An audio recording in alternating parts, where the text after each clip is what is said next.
जी भाई, autumn 2022 paper आपके सामने मौजूद है। और आइए पहले पेपर पे थोड़ी नज़र दौड़ा लेते हैं। 8 सितंबर को ये सानेहा पेश आया था और 9 सवाल हैं जी इस पेपर के अंदर। और अगर हम वैसे ही गो थ्रू करें, पहला सवाल 8 नंबर का, दूसरा सवाल भी 8 नंबर का, तीसरा सवाल 10 नंबर का, चौथा सवाल 6 से जमा 2 8 नंबर का, पाँचवा सवाल 10 नंबर का, छठा सवाल 7 नंबर का, सातवां सवाल थोड़ा सा हैवी सवाल लेकिन है कुछ भी नहीं इसके अंदर। एग्जैक्टली ऐसा सवाल हम ऑलरेडी कर चुके हैं। वैसे इस सवाल को अगर देखा जाए तो 16 नंबर का ये सवाल है, लेकिन उसके चूँकि 3 पार्ट्स हैं, 8, 5 और 3 के। फिर 8वां सवाल जो है ये भी 19 नंबर का सवाल है, लेकिन ये भी एक आसान सवाल है। और 9वां सवाल जो है वो 14 नंबर का है। तो ये 9 सवाल थे जी इसके अंदर। और अगर आप इसमें देखें तो 2 सवाल, एक 8वां और एक 7वां, ये थोड़े से ज़रा ज़्यादा मार्क्स के हैं। बाकी तमाम सवाल जो हैं वो बिल्कुल छोटे छोटे हैं।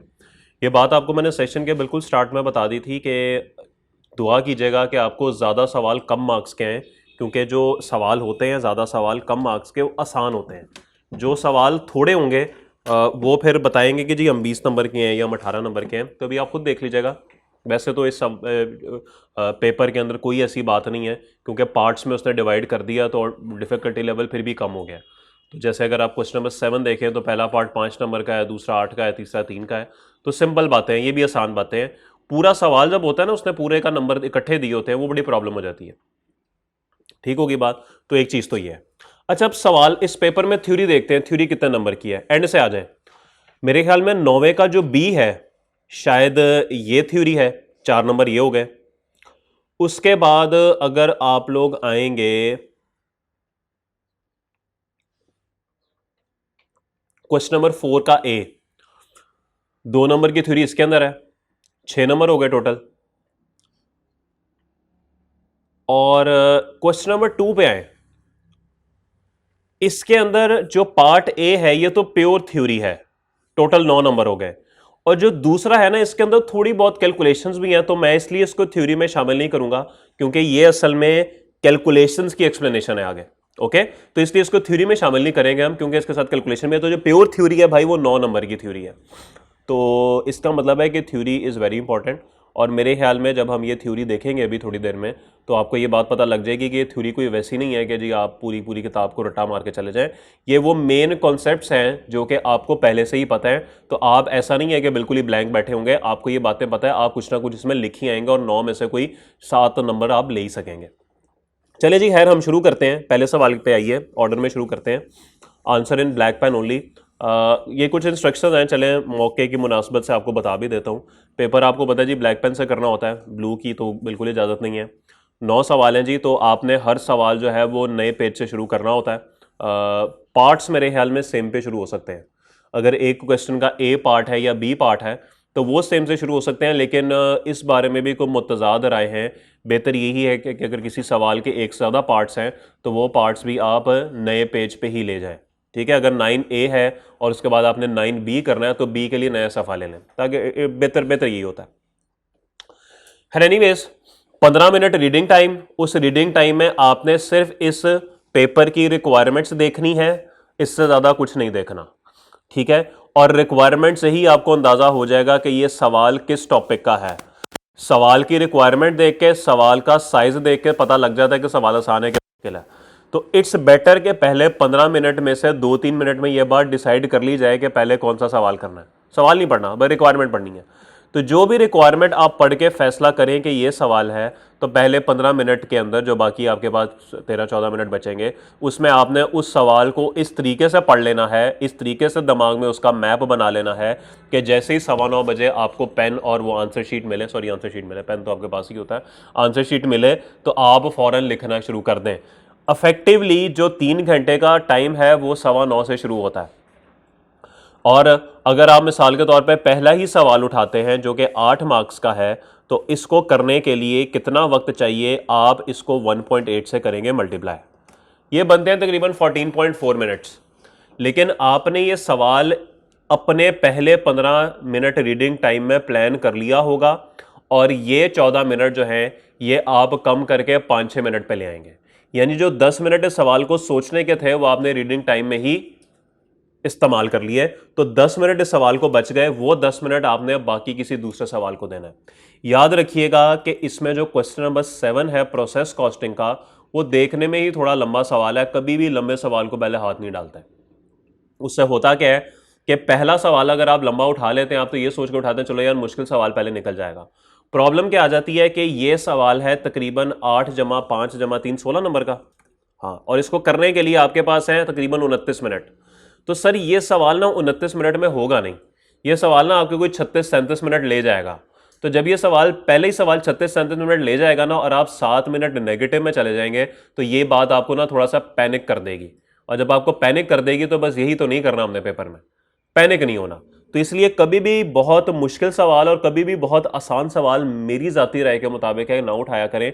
आसान सवाल ना क्राइसिस से निकलने के मौके के लिए रखा करें, कि जब आप किसी वक्त टाइम से आउट हो रहे हो तो आपके जहन में हो कि यार अभी वो एक छोटा सवाल पड़ा है, उसके एलोकेशन में तो 20 मिनट है, लेकिन मुझे पता है कि वो 8 मिनट में हो जाना है, 12 मिनट में वहां से निकाल लूंगा। तो इस तरीके से प्लान करके चलेंगे ना, तो आपका पेपर इंशाल्लाह जो है ना वो टाइम पे भी कंप्लीट हो जाएगा। क्योंकि अक्सर लोगों का जो मसला है ना, वो मैं बता दूं, वो पेपर पूरा ना होना है। पेपर पूरा ना होना एक सबसे बड़ा मसला है। बहुत से लोग ऐसे देखे जो कहते हैं जी हम 70 का करके आए थे और हमारे 39 आ गए। इसका मतलब है जितना अटेम्प्ट करके आ रहे हैं 50% ले रहे हैं। सर हम 60 का करके आए थे, हमारे 33 आ गए। हम 55 का करके आए थे, हमारे 35 आ गए। तो इसका मतलब ये है कि आप 50% मार्क्स ले रहे हैं, बस आपका पेपर पूरा नहीं हो रहा। तो पेपर पूरा होना इज वेरी इंपॉर्टेंट, ठीक है। तो इसको जरा आपने ध्यान रखना है। चले आइए जी सवाल नंबर 1 पे। Centaurus limited is engaged in the business of manufacture and supply of leather jackets. Presently CL manufactures 30,000 jackets per month. अभी हम 30,000 जैकेट्स पर अभी आ रहे हैं जी, पास पेपर प्रिंट होके आ रहे हैं। 30,000 जैकेट्स जो है वो हम एक महीने में बनाते हैं। Following information is available for the month of अगस्त 2022। अगस्त 22 का डाटा दिया गया है। हमारे पास 350 वर्कर्स हैं। Standard monthly hours per worker, एक वर्कर महीने में 200 घंटे काम करता है, तो 350 को 200 से मल्टीप्लाई करेंगे, टोटल आवर्स आ जाएंगे। स्टैंडर्ड आवर्स पर यूनिट, एक यूनिट को बनाने में 3 घंटे लगते हैं। नॉर्मल वेज रेट हम देते हैं 150 रुपए का, ओवर टाइम हम देते हैं 250 रुपए का, और वेरिएबल ओवर रेट पर आ रहा है जी 120 का। ले जी, एक तो अभी करंटली ये चल रहा है। In order to reduce the conversion cost, conversion cost आपको पता है जी लेबर प्लस ओवरहेड्स को बोलते हैं। इसको कम करने के लिए CL management is evaluating the following two wage incentive plan. तो सर लेबर का सवाल है ये, तो 2 इंसेंटिव प्लान उन्होंने दिए हैं। पहली ऑप्शन है जी introduce a piece wage system. Piece wage क्या होता है जी? यूनिट्स की बेस पे। ये बात हमने पढ़ी हुई है कि यूनिट्स की बेस पे वो प्लान लाना चाह रहा है eight the rate of ₹500 per unit. तो देखना पड़ेगा कितने यूनिट्स आप बनाते हैं, उसको 500 से मल्टीप्लाई करेंगे तो वो आपको पैसे मिल जाएंगे। लेकिन इससे होगा क्या? This is expected to make workers 15% more efficient, या आपको 15% मोर एफिशिएंट बना देंगे। अच्छा, 15% मोर एफिशिएंट का 2 मतलब निकल सकते हैं। एक मतलब निकलता है कि सेम आउटपुट बनाने के लिए 15% वक्त कम लगे, या फिर सेम वक्त में 15% ज्यादा चीजें बन जाए। तो दोनों बातों का मतलब यही है।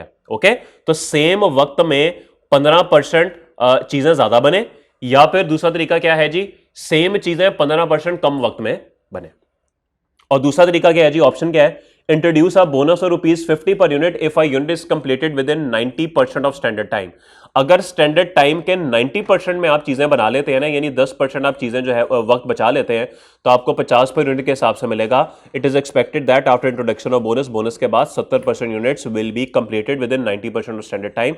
और आपके जो 70% यूनिट्स हैं वो 90% वाला क्राइटेरिया अचीव कर लेंगे और उस पर आपको बोनस मिल जाएगा।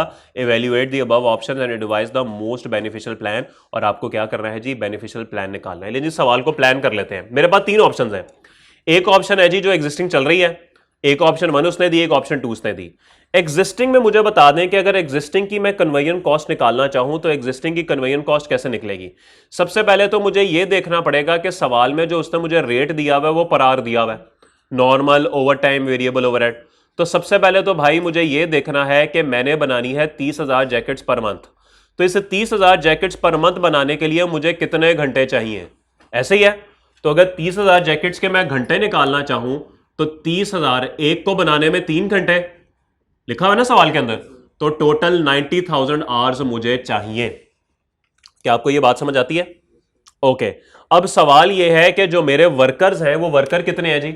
वो वर्कर हैं 200, सॉरी 350, और हर वर्कर 200 घंटे काम कर रहा है। तो बताइए कितने घंटे बने? 70,000। 70,000 ले जी। पहला गैप ये पड़ा कि मुझे तो 90,000 घंटे चाहिए लेकिन मेरे पास तो सिर्फ 70,000 घंटे हैं, तो क्या करूं? इसका मतलब है कि 20,000 घंटे का मुझे इनसे ओवर टाइम करवाना पड़ेगा। तो बात यहां पर बिल्कुल सीधी सीधी हो गई कि 70,000 घंटे आपको नॉर्मल वेज रेट पे देने पड़ेंगे जो कि 150 रुपए है सवाल के अंदर, 150 का है, और 20,000 घंटे आपको देने पड़ेंगे ओवर टाइम के हिसाब से जो कि 250 रुपए है। और फिर हमारे पास वेरिएबल ओवरहेड्स भी तो हैं क्योंकि उसने कन्वर्जन कॉस्ट की बात की है, तो वेरिएबल ओवरहेड्स तो आपको पता है 90 पूरे पे लगेंगे। और वेरिएबल ओवरहेड रेट क्या है सवाल के अंदर? 120। सर इन तीनों को मल्टीप्लाई कर दें, क्या आंसर आता है मुझे लिखवा दें। 1050,000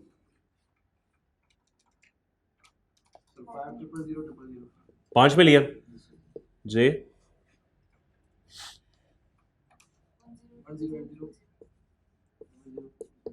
टोटल बता दे। अल्हम्दुलिल्लाह।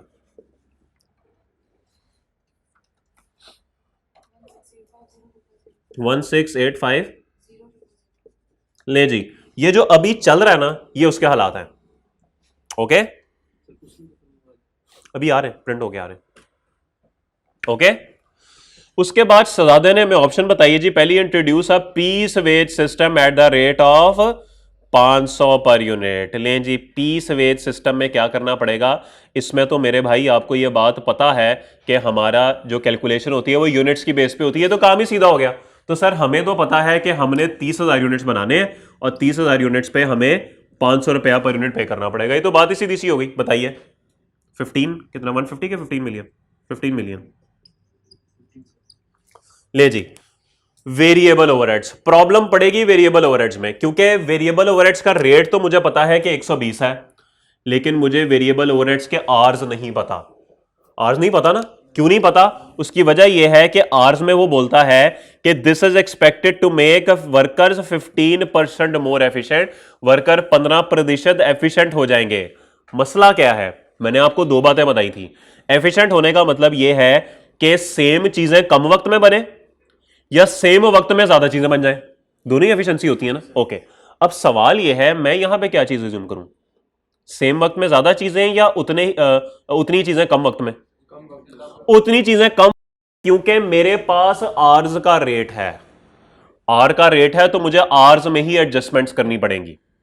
ओके अब सवाल यह है कि मैं अभी चीजें कितने घंटे में बनाता हूं? स्टैंडर्ड टाइम 3 घंटे है ना, तो 30,000 चीजें 90,000 घंटे में बनेगी। अगर मैं इस वक्त को 15% कम करना चाहूं, एफिशिएंसी का मतलब यही है ना कि 90,000 कम 15% कम हो जाएगा, तो मेरे ख्याल में जो वक्त मुझे चाहिए वो अब 15% कम हो जाएगा, तो मैं 0.85 से मल्टीप्लाई कर दूंगा। बताइए क्या आंसर आता है इसका? 90,000 टू 0.85 करें, 76,500 घंटे में अब काम हो जाएगा। यही मतलब है ना इसका? करें मल्टीप्लाई 9180, बताइए टोटल।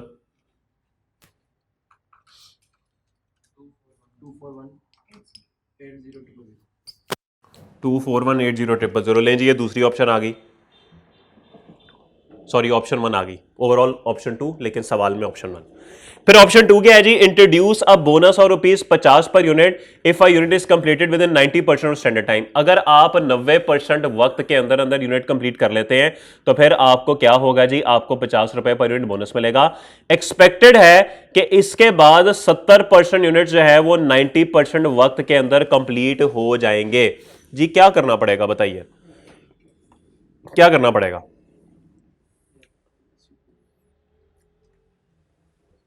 बोलिए तो सही, करना क्या पड़ेगा? सबसे पहले मुझे यह बताइए कि वक्त मेरा कम हो रहा है, तो इसका मतलब है ये 90,000 के अंदर कुछ तब्दीली होगी, ऐसे ही है। ले जी, कैसे कैसे कैलकुलेट करें? 70% यूनिट्स जो हैं वो हमारे 90% टाइम में कंप्लीट हो जाएंगे।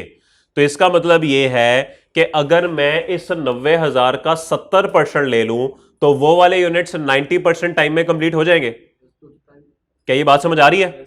ये जो हमारे टोटल है इसका 70% वो कह रहा है कि 90% टाइम में कंप्लीट हो जाएंगे। तो इसका मतलब ये है कि अगर मैं बात करूं यहां पर कुछ ऐसे कि 30,000 इंटू 3, ये टोटल 90,000 घंटे हैं जो कि लगने चाहिए थे, लेकिन वो कहता है कि इसका जो 70% है ना, कितना बनता है? 63,000 आवर्स जो है ना ये 90% पे आ जाएंगे। बताइए। ले जी, ये वक्त हमारा एक तो हो जाएगा कम, और बाकी का जो 30% है वो 30% तो आपको पता है कि नॉर्मल ही रहना है, यानी 90 का 70% जो है वो 90% पे आ जाएगा, 10% कम हो जाएगा। बाकी का जो 30% है वो तो एज इट इज रहना है। बताइए हैं? ओके, तो सर अब आपके आर्स कुछ ऐसे बनेंगे, जो टोटल घंटे थे उसके 70% घंटे में 10% कमी हो जाएगी, बाकी के 30% में कोई कमी नहीं होगी। ऐसे ही होगा ना? ये लिखा हुआ है ना?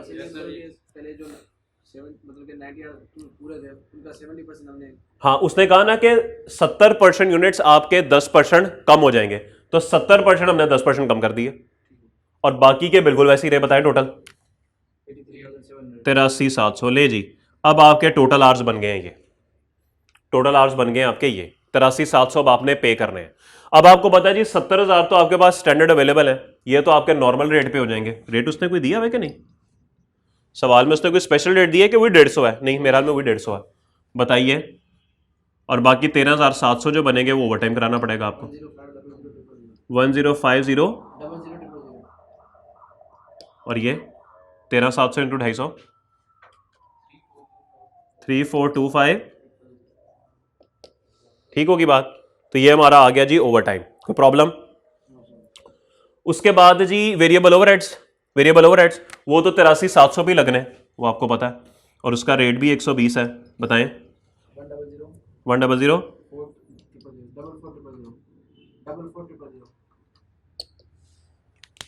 बलोची भाई, जूनियर मार्च आ रहा है ना, घबराते जा रहे हैं आप। 100। ओके, और बोनस भी तो रह गए मेरे भाई, बोनस भी तो रह गए। कितना बोनस मिलना है? 50 रुपए पर आर के per unit? Per unit. Sir per unit अगर मिल रहा है तो मुझे कैलकुलेशन अब आर में नहीं करनी, यूनिट्स में करनी है। कोई बात नहीं, खैर है, एक ही बात है। सर टोटल यूनिट्स कितने हैं? 30,000, और 70% यूनिट्स हमारे 10% कम होंगे ना, तो आप 70% निकाल लें। जो भी आंसर आएगा उसको 50 से मल्टीप्लाई कर दें, इस पे बोनस मिल जाएगा। बोलिए।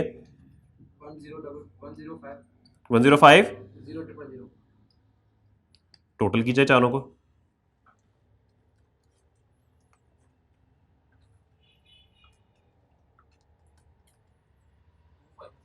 250 19,000।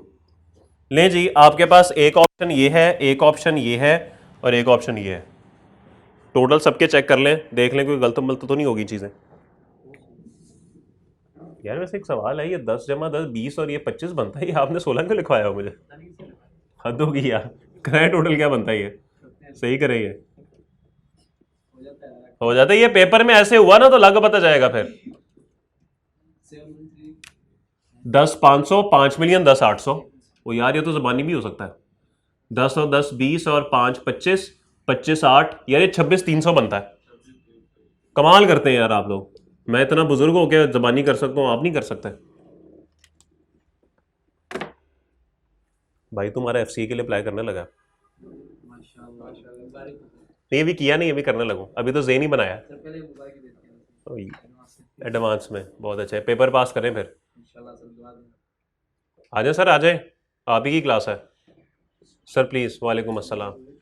पास पेपर लाए आप? मुझे ज़रा दिखा दीजिए, सही वाले हैं कि कौन से वाले हैं? सर आपने मेरा एक काम और करना है जी। हैवी हो गया सर आपका। कॉस्ट अकाउंटिंग पास है क्या? नहीं। अच्छा नहीं, सॉरी, गलत सवाल पूछ लिया सर। ये बांट दें सबको। और सर इसके बाद ज़रा मुझे एक कप चाय भी पिला दीजिएगा जी। एक सर बलोची भाई को भी पिला दीजिएगा यार। पता नहीं जो भी आएगी बस आ जाएगी वो यही बनती है यहाँ पे।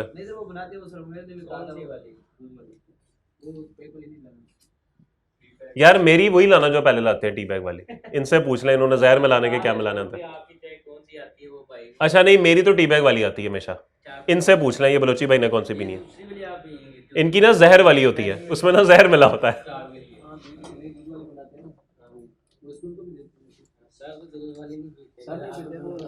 बड़े बंदे हैं मेरा भाई, पेपर पे ध्यान दे, चाय की पड़ी है तुझे। हाँ जी, अब गलत है सारा, टोटल अब टोटल कर लें भाई, खुदा का वास्ता है टोटल कर लें। बस ठीक है, थैंक यू भाई, टोटल कर लें। अब टोटल में कोई गलती है, बाकी सारा सवाल ऐसे ही होना है। ये 3 का टोटल 10,500, 500, 10,800। ओ यार ये ले, एक तो आप लोग ना, ये ले अब ठीक है। अच्छा खुद नहीं देखते, मैंने जो लिखा है उसमें चलते रहते हैं, बंदा थोड़ा सा खुद भी देख लेता है, पता है नहीं मेरी राइटिंग सही।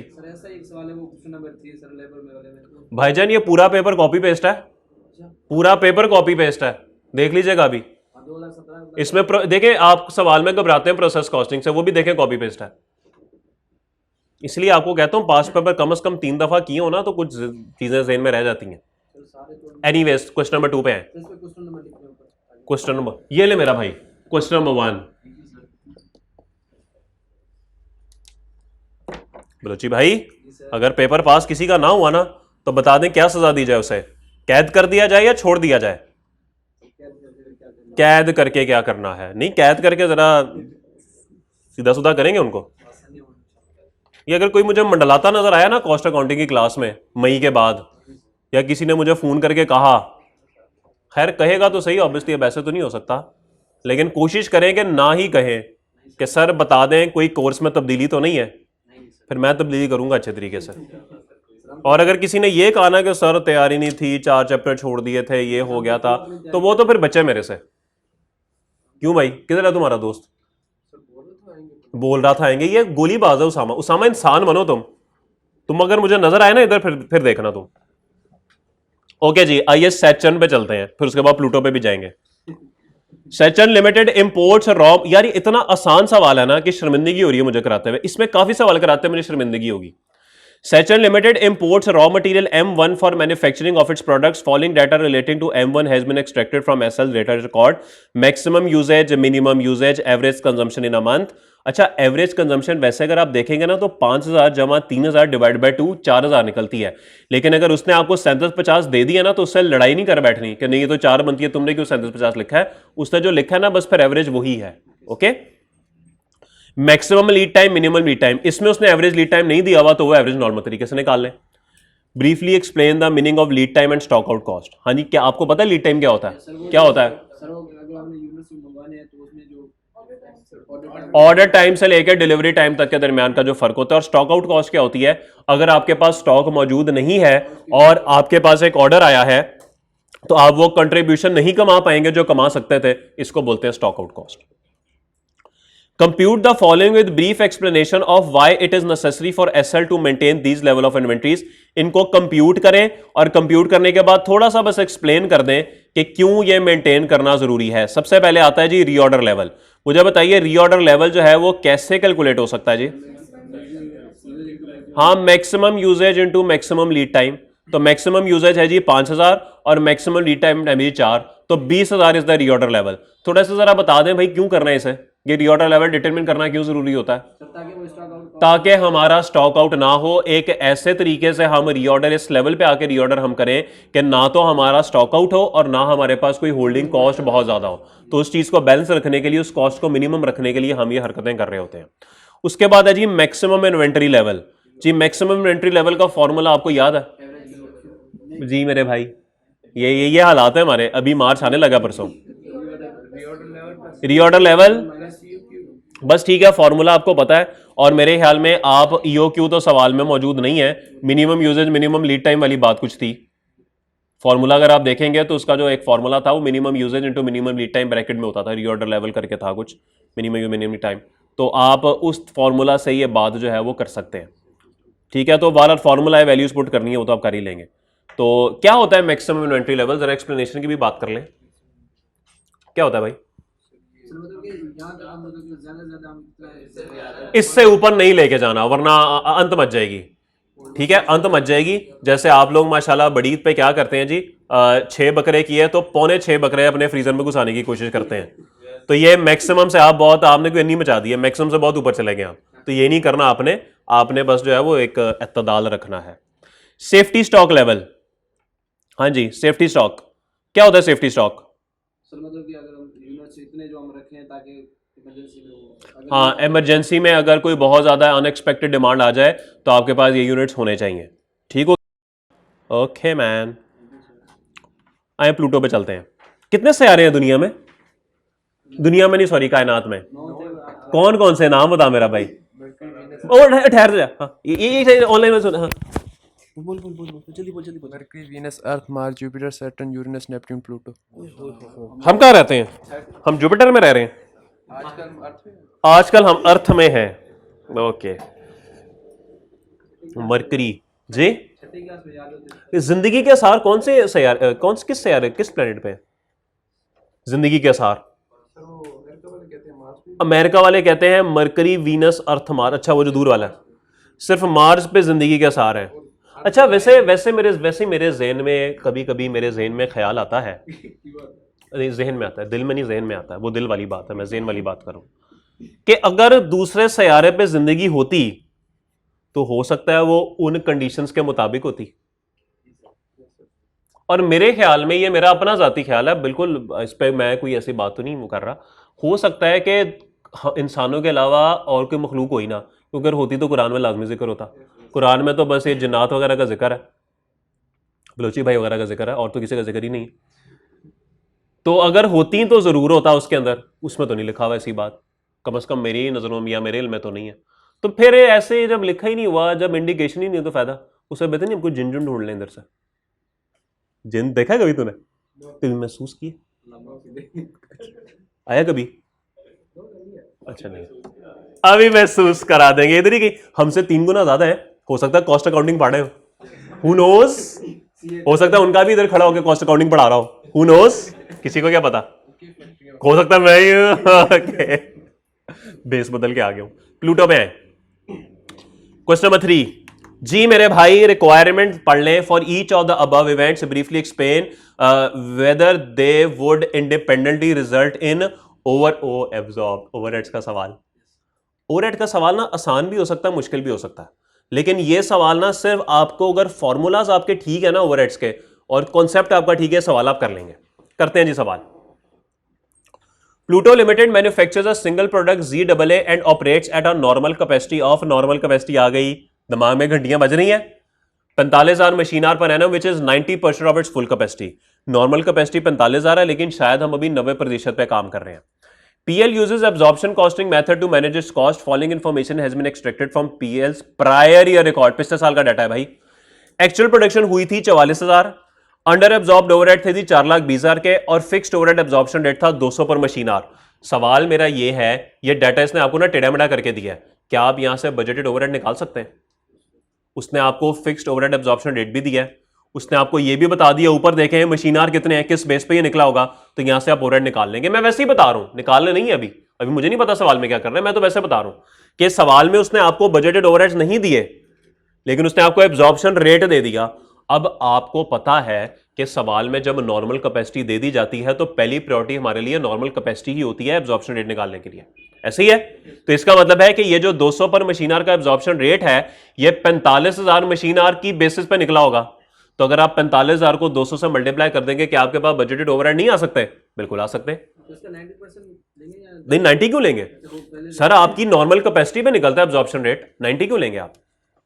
90 तो शायद आपकी वो होगी, देखते हैं अभी देखते हैं, उस पर बात करते हैं अभी। आगे चले, ओके ले जी, नेक्स्ट अब क्या कर रहे हैं जी?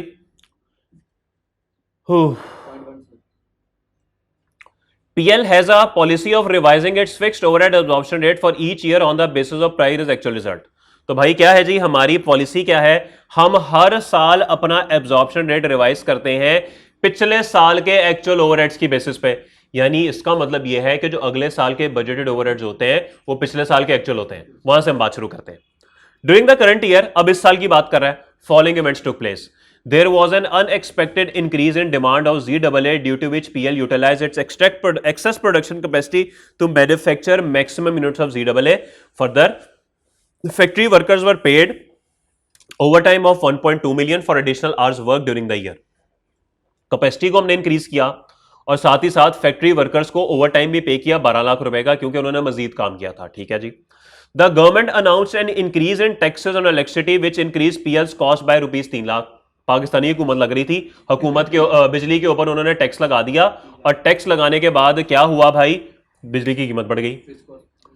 Due to mechanical fault there was a machine breakdown which had to be repaired at a cost of 3 million. ले जी, मैकेनिकल फॉल्ट की वजह से मशीन में ब्रेकडाउन आ गया और हमें मशीन रिपेयर करनी पड़ी 3 मिलियन की, लेकिन इसके बदले ना 28 लाख का इंश्योरेंस क्लेम भी आ गया, तो नेट ऑफ हो गई बात, 2 लाख का अल्टीमेटली हमें नुकसान हो गया। ठीक है जी, डाटा उसने दे दिया। करना क्या है जी, for each of the above events briefly explain whether they would independently result in over under absorbed overheads. वो कहता है भाईजान ये जो मैंने आपको 3 इवेंट्स बताया ना, बताइए क्या इस पे एब्जॉर्ब्ड ओवरहेड्स में फर्क पड़ता है।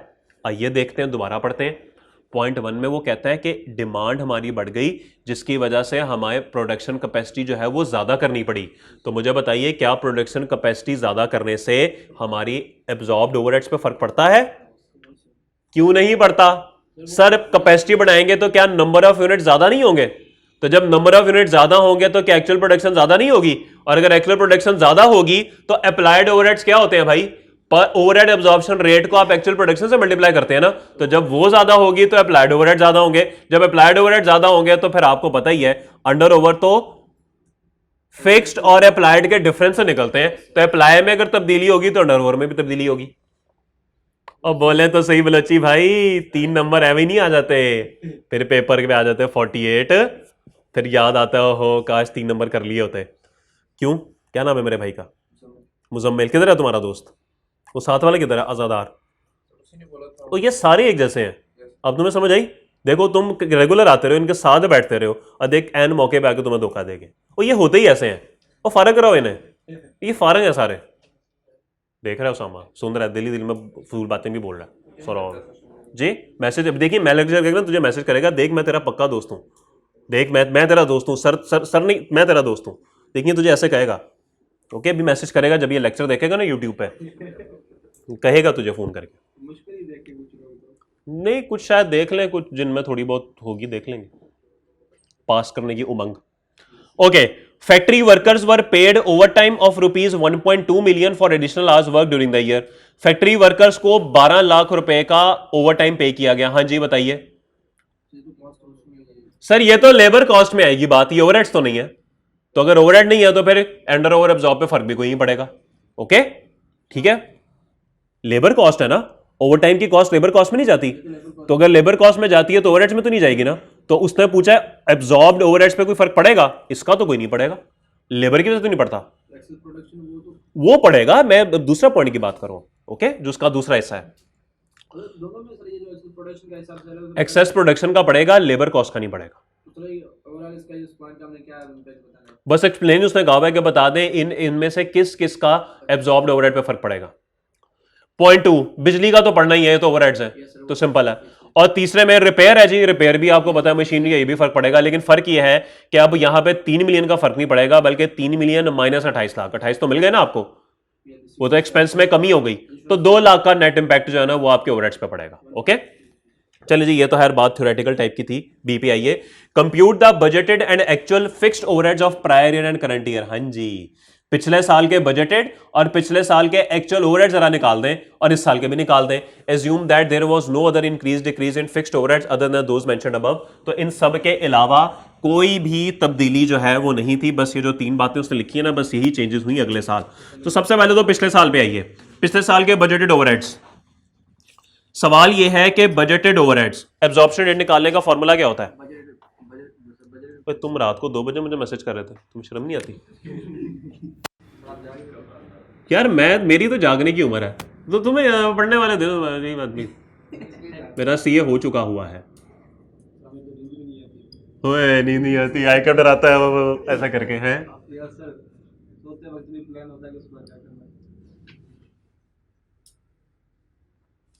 ऐसे ही है दोस्त, ये जुस्तजू चलती रहेगी, हमेशा चलती रहेगी ये जुस्तजू।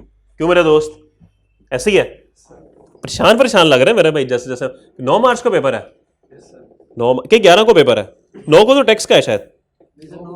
अच्छा 9 को कॉस्ट, अच्छा हाँ सॉरी 11 को टैक्स का है, आई एम सॉरी 9 मार्च कितने दिन, 8 दिन रह गए।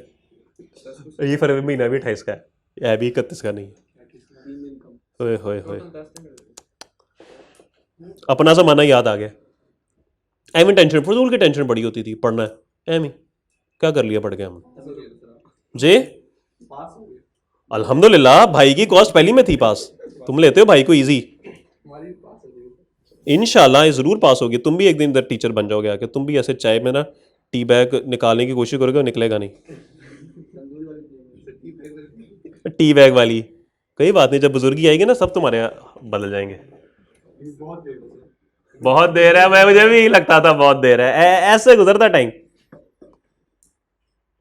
तुम लेते हो इजी यार, टिश्यू भी नहीं है यार। सर जरा टिश्यू का कह दीजिए उन्हें प्लीज। नहीं ठीक है, अब लोची भाई बैठे सवाल करते हैं, उनको जरा प्लीज टिश्यू का कह दीजिएगा। ओके जी, नहीं थैंक यू, कोई नहीं, वो जरा ज्यादा चाहिए। एब्जॉर्प्शन रेट उसने सवाल में दिया हुआ है 200, ऐसा ही है यार। तू पेपर नहीं लेके आया, फिर तू मुझे घूर भी रहा है। Very advanced. Okay 200। Budgeted overheads हमारे पास मौजूद नहीं है। मुझे बताइए मशीन आवर कितने होंगे। हमें पता है कि इस जगह पे पहली प्रायोरिटी होती है नॉर्मल की, फिर होती है बजटेड की, और तीसरे नंबर पे कोई ऑप्शन अवेलेबल ना हो तो एक्चुअल की।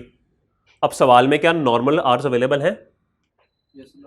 पहली लाइन में लिखे तो हमें 45,000, तो बस ठीक है, ये 45,000 होंगे। क्या आपको बात समझ आई? ओके मैन, तो बताइए सर ओवरहेड्स यहां से कितने निकलेंगे? 90 लाख। 9 मिलियन होता है 90 लाख। 10 लिखा होगा तो क्या करेगा? 100 लाख, 1 करोड़। अच्छा, साथ ही अल्फाज बदल जाएंगे भाई के। 1 करोड़ यार, अब तो 1 करोड़ में 1 करोड़ की अहमियत ही कोई नहीं है यार। कल मैं गाड़ी देख रहा था 84 लाख रुपए की गाड़ी, वो उन्होंने लाके 92। ओ यार ये क्या बकवास है, रहने दो, ऑल्टो ही ठीक है। प्लान चेंज ऑल्ट 10 अप्रैल को सारे प्लान चेंज हो गए थे। वह पता नहीं क्या हुआ था, ऐसी उसके बाद महंगाई होती गई यार। वो इंसानियत है यार। ऑल्टो तो 29 लाख रुपए की ऑल्टो। ओहो यार, मैं तो बड़ा कुछ ले रहा था उस वक्त। ई-ट्रॉन ले लो, ऑल्टो लेनी जा रही तो ई-ट्रॉन। पता ऑल्टो की कितनी डिमांड हो गई है? पेट्रोल यार, वो तो ना साल फिर एक पेट्रोल पंप भी बंदा खरीदे, इतना महंगा पेट्रोल है। ये भी तो देखो ना। असल में यार मुझे ना गाड़ी खरीदने की इजाज़त नहीं मिल रही, प्रॉब्लम ये है। अच्छा बेगम से नहीं, मैं पहले भी क्लियर कर दूँ, अब्बू से। अब्बू नहीं खरीदने दे रहे, वो बड़े अरसे से मैं कोशिश करूँ इजाज़त मिल जाए, मुझे इजाज़त ही नहीं मिल रही जी। किससे? हाँ तो यार देखो, कुछ फैसले तो फिर अब्बू से पूछ के करने होते हैं ना, ऐसे तो नहीं होता। अब आप कहेंगे सर इतने बड़े हो के भी आप अब्बू से पूछते हैं। हाँ तो मैं पूछता हूँ, इसमें ऐसी क्या बात है। मैंने पूछा अब्बू गाड़ी ले लूँ, अब्बू ने कहा नहीं। ये सवाल मैंने 3 साल पहले पूछा था, अभी कल रात फिर पूछा, कहते नहीं। चले दुआ करें आप मेरे एक वे के अब्बा जी मान जाए गाड़ी के लिए जी। ओ यार तुम्हें क्या पता मैं क्या क्या कर बैठा हूँ यार, पर वो नहीं मानते। वो कहते हैं तू जो मर्जी कर ले, गाड़ी नहीं लेगा तू। मैं कहा यार ऐसा तो ना करें। अच्छा चले खैर, बात कहीं और जा रही है जी। डिपेंड करता है, वो जिसके लिए मानना था ना वो मान चुके हैं ऑलरेडी। लेकिन इस पे नहीं मानते। वो कहते हैं अभी आपकी गाड़ी बिल्कुल ठीक है, अभी आपको कुछ जरूरत नहीं है। अब वो उसी ठीक के चक्कर में ना वो गाड़ियां कहाँ की कहाँ पहुंच गई हैं। खैर एनीवेज, ये तो ऐसे ही चलता रहता है। और मैं तो चाहता हूँ आप पास करके कौन सी लेंगे, तब तो ऑल्टो 90 लाख रुपए की होगी। ओए इतने की होगी ऑल्टो। हाँ उसामा ऑल्टो 90 लाख की। ओके कोई बात नहीं, आगे चले बलोची भाई। ओके कोई बात नहीं, खैर ओके चले जी। अब आइए नेक्स्ट पे आइए। ये पहला पार्ट हमारा हो गया कि प्रायर ईयर का हमने बजटेड ओवरहेड निकाल लेते हैं। अब हमें क्या चाहिए? प्रायर ईयर के पिछले साल के एक्चुअल ओवरहेड्स निकालने हैं। ये कैसे निकलेंगे? बोलिए। ओके हम क्या करते हैं जी, ये हमारे पास है बजटेड ओवरहेड्स, ये है हमारे पास एब्जॉर्प्शन रेट। ऐसे ही है। सवाल ये है कि अब अगर मैं बात करूं कि ये 200 पर मशीन आ रहा है ना, ये 200 पर मशीन आ रहा है। अब नेक्स्ट हम क्या करते थे, हम ये देखते थे कि एक यूनिट को बनाने में कितने मशीन आवर लगते हैं, यही काम करते थे। देखिए सवाल में देखिए एक यूनिट को बनाने में कितने मशीन आवर लगते हैं। क्या कहीं पे ये इंफॉर्मेशन मौजूद है?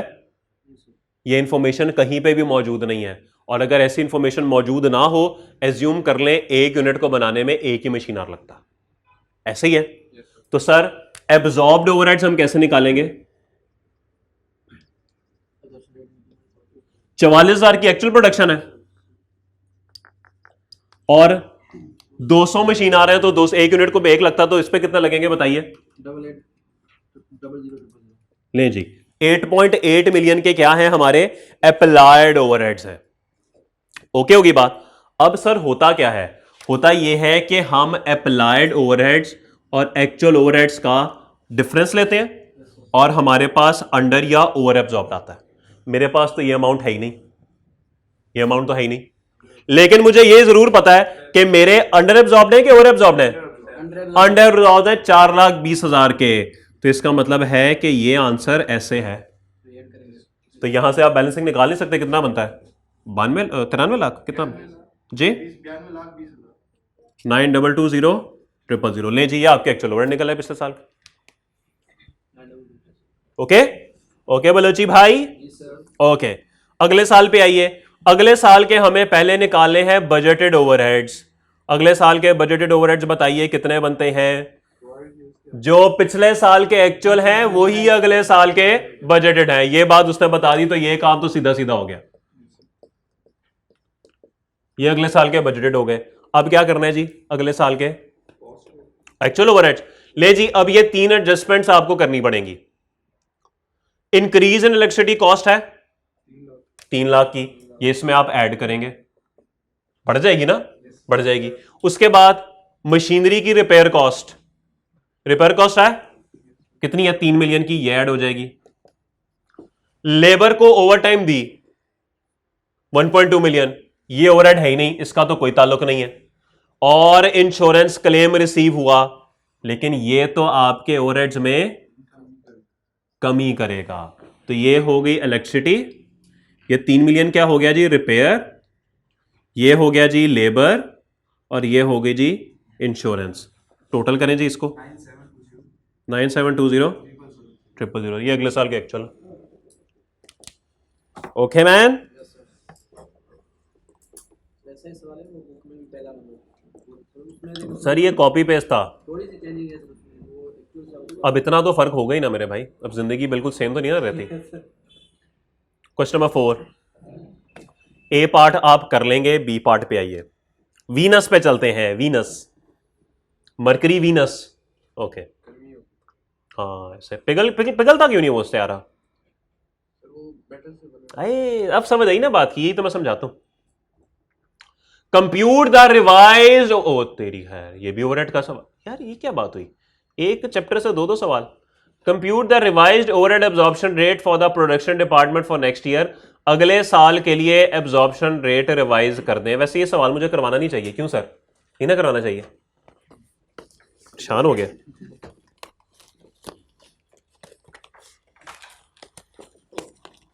ओ यार निकाल इसे, नया टिश्यू का डब्बा ले आया मेरा भाई। Venus Limited is a manufacturer of consumer goods. Below are the details related to overheads of its production department for the year. जज़ाकल्लाह मेरे दोस्त, यार मुझे भी सिखा दे कैसे करते हैं। ओके मैन, अपने पैसे नहीं लगे हुए ना, जितने बार टिश्यू निकला है। जब पैसे लगे होंगे ना, फिर मैं देखता हूँ कैसे 6 टिश्यू एक वक्त में निकलते हैं बाहर। आगे चलें जी। वैसे यार मजाक कर रहा हूँ, आप तो माशाल्लाह अमीर करोड़पति आदमी, आपको क्या लगे? ओ सॉरी, क्या 200 रुपए की चीजों से भाई के पास? वो एक वक्त आएगा ऑल्टो को लोग ऐसे हसरत से देखेंगे।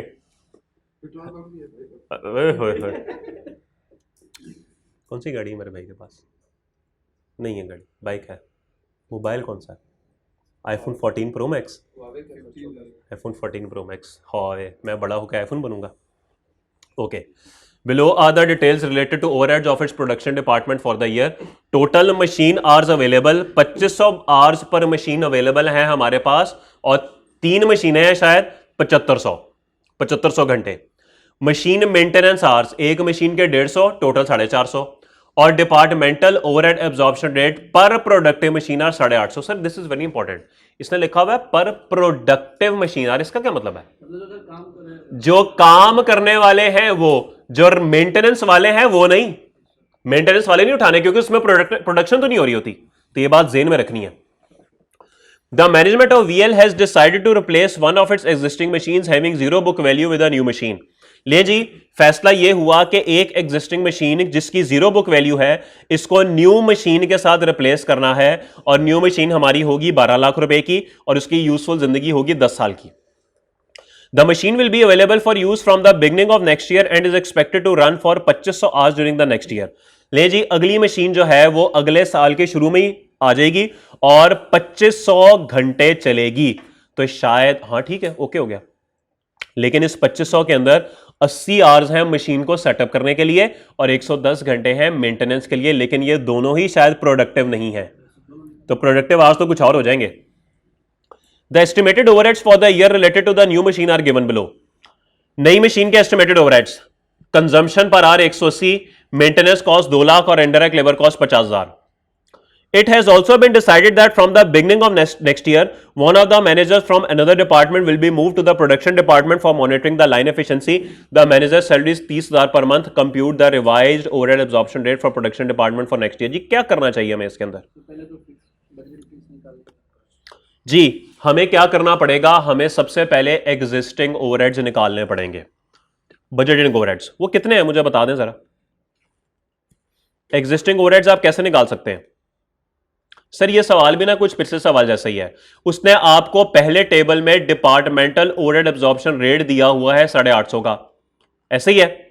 अगर ये 850 का दिया हुआ है तो मुझे बताइए कि ये किस बेस पे निकला होगा? ये मिटा दूं?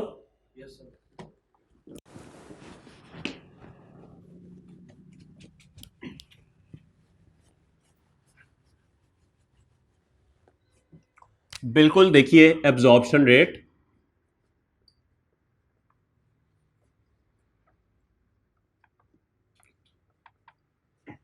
मशीन आवर्स नहीं जी, productive machine hours. Absorption rate 850, overheads मेरे पास मौजूद नहीं है। मेरे पास प्रोडक्टिव मशीन आवर कितने हैं? सर टोटल 7500 अवेलेबल है, टोटल 7500 अवेलेबल है, लेकिन इसमें से 450 कौन से हैं? वो हैं जो कि प्रोडक्टिव नहीं है। तो सर मेरे ख्याल में 7500 में से अगर आप 450 माइनस कर देंगे ना, तो बाकी आवर्स की बेसिस पे ये एब्जॉर्प्शन रेट निकला होगा। बताइए। 5992 500 59 92 500। 92 हर जगह ही आ जाता है, पता नहीं क्यों। इस 92 ने ना जिंदगी हमारी ऊपर नीचे कर दिया। ओके क्या हुआ? ओके कोई रह तो नहीं गया जिसकी हकीकत, अच्छा आगे चले, अच्छा चले वैसे ही। ले जी, अब सवाल यह है कि हमें रिवाइज्ड ओवरहेड एब्जॉर्प्शन रेट चाहिए। ये तो अभी के हालात के मुताबिक है, लेकिन जब नई मशीन आएगी और पुरानी मशीन जाएगी तो जाहिर बात है कि आने वाले और जाने वाले कुछ ना कुछ इंपैक्ट तो डालेंगे। ऐसा तो है ना, हो सकता है आने वाले जाने वालों से ज्यादा बड़े फनकार निकले, वो ज्यादा ओवरहेड्स बढ़ा दें। बात कहां लेके जा रहे हैं? इधर ही रखे ना, मैं तो इनकी बात करूं, आप पता नहीं कहां जा रहे हैं। तो जो आने वाली मशीन है हो सकता है वो ज्यादा अन्नी मचा दे जाने वाली से। क्यों समझ रहे हो? ओके तो भाई अब करना क्या है? अब करना यह है कि 1 बाय 1 अब हमें यहां पे ओवरहेड्स को एडजस्टमेंट करनी है। याद रखिए इस 5992 500 के अंदर उस मशीन के ओवरहेड्स भी शामिल हैं जो कि हमने निकाल दी है, और नई मशीन के भी शामिल नहीं है। पुरानी के निकाल देंगे, नई के ऐड कर देंगे तो हमारे रिवाइज्ड ओवरहेड्स आ जाएंगे। तो बताइए जी, सबसे पहले हम नई मशीन के ओवरहेड्स जो है वो ऐड करते हैं। जी बोलिए मेरे भाई कि नई मशीन के कौन कौन से हैं? सबसे पहले डेप्रिसिएशन, ऐसे ही है, तो सबसे पहले आप इसमें करेंगे डेप्रिसिएशन ऐड। जी क्या कॉस्ट है नई मशीन की? 12 लाख, और कितने साल इस्तेमाल होगी? कोई टाइम बेस्ड प्रोपोर्शन तो नहीं लिखा हुआ? बस ठीक है, पूरा साल 1,20,000। लें जी ऐड हो जाएगा। ओके उसके बाद नेक्स्ट क्या करना है जी हमने? नेक्स्ट क्या होगा जी डेप्रिसिएशन के बाद? Electricity consumption 180 per hour. Okay मेरे ख्याल में अगर मैं इलेक्ट्रिसिटी की बात करूं तो टोटल 2500 घंटे इस्तेमाल हो रहा है इस मशीन ने। बिल्कुल भाई, सेटअप और मेंटेनेंस के दौरान तो नहीं ना चल रही होगी, तो आपको वो दोनों घंटे निकालने पड़ेंगे, सेटअप का भी और मेंटेनेंस का भी। और इसको मल्टीप्लाई कर देंगे आप किससे, 180 से, जो उसने आपको मशीन इलेक्ट्रिसिटी का रेट दिया हुआ है, बताइए। 4,15,800। उसके बाद हमारे पास नेक्स्ट में क्या है जी, मेंटेनेंस कॉस्ट 2 लाख की है, तो सीधी सीधी आ जाएगी मेंटेनेंस कॉस्ट पूरे 2 लाख रुपए, 2,000 थे। आगे चलें जी, उसके बाद इंडायरेक्ट लेबर 50,000 लें जी, 50,000 हो गया। नेक्स्ट क्या होगा जी, एक वो मैनेजर साहब भी तो आए हैं, उनकी मंथली सैलरी है 30,000 के साल की है।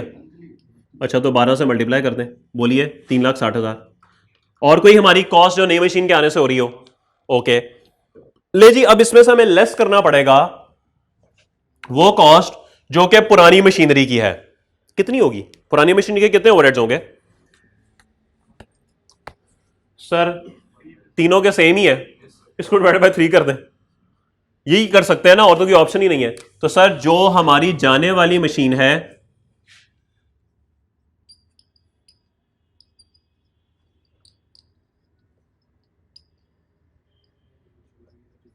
मशीन की बात करो, मशीन की बात करो, तो क्या करेंगे जी, 5992 500 डिवाइड बाय 3, बताइए 1997 500। ठीक है जी, ये निकल जाएंगे। तो रिवाइज ओवरहेड्स बता दें कितने बनते हैं। ओए तू सवाल कहां से देख रहा है, ओ मैन, सही है। अच्छा 5140 ले जी, ये हमारे हो गए रिवाइज ओवरहेड्स।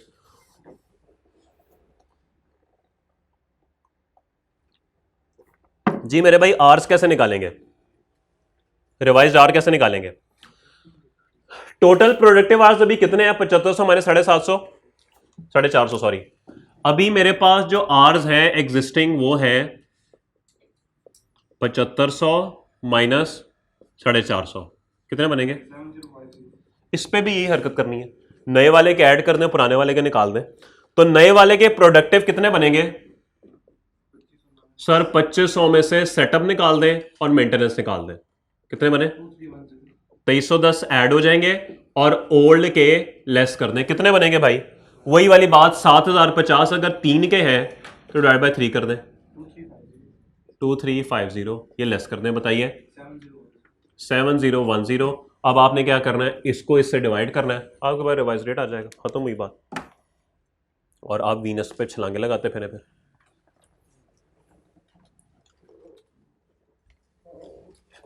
और बोलिए तो सही, चुप्पी लग जाती है आपको, नहीं बोलेंगे? किसके? वो जो चला गया उसके जाने का गम है, और जो नया आया उसके आने की खुशी नहीं है। देख तो रहे हैं, अभी भी नहीं देखा, हद हो गई यार।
जी चलें आगे, आइए जी सवाल नंबर 5 पे।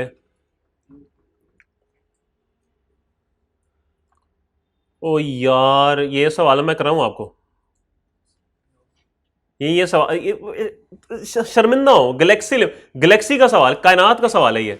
बड़ा मुश्किल है। नहीं नहीं, सवाल पढ़ लेते हैं, चले पढ़ने में क्या है, सवाल तो पढ़े ना, जैसा भी ये यूक्यू है 10 नंबर का तो सवाल है ना, 10 में से 10 आने चाहिए। Galaxy Limited is engaged in trading various consumer goods including Star One for which demand is evenly distributed throughout the year. The present supplier of Star One offers a bulk purchase discount of 5% on all orders of 20,000 units and above which GL has been availing. Due to availing the bulk discount, the normal transit loss has been increased from 3% to 4%. चूंकि हम ज्यादा quantity मंगाते हैं तो हमारा जो loss है वो 3% से बढ़ के 4% पे जा चुका है। GL is currently evaluating to adopt economic order quantity model which would reduce the transit loss to 3%. Following information has been gathered for the purpose of evaluation. Average annual demand 120, safety stock 1200, per unit purchase cost 250, ordering cost per order 50,000 and average annual holding cost per unit 100. Advise GL whether it will be beneficial to adopt EOQ model. एक दो बातें इस सवाल में कर लेता हूं। मुझे बताइए एग्जिस्टिंग में ऑर्डर साइज क्या है, मुझे यह बता दें बस। एग्जिस्टिंग मॉडल में ऑर्डर साइज क्या है? मैं आपसे ईओक्यू नहीं पूछ रहा, मैं आपसे एग्जिस्टिंग मॉडल पूछ रहा हूं, क्योंकि ईओक्यू पे तो आना चाह रहे हैं ना वो। एग्जिस्टिंग में क्या है?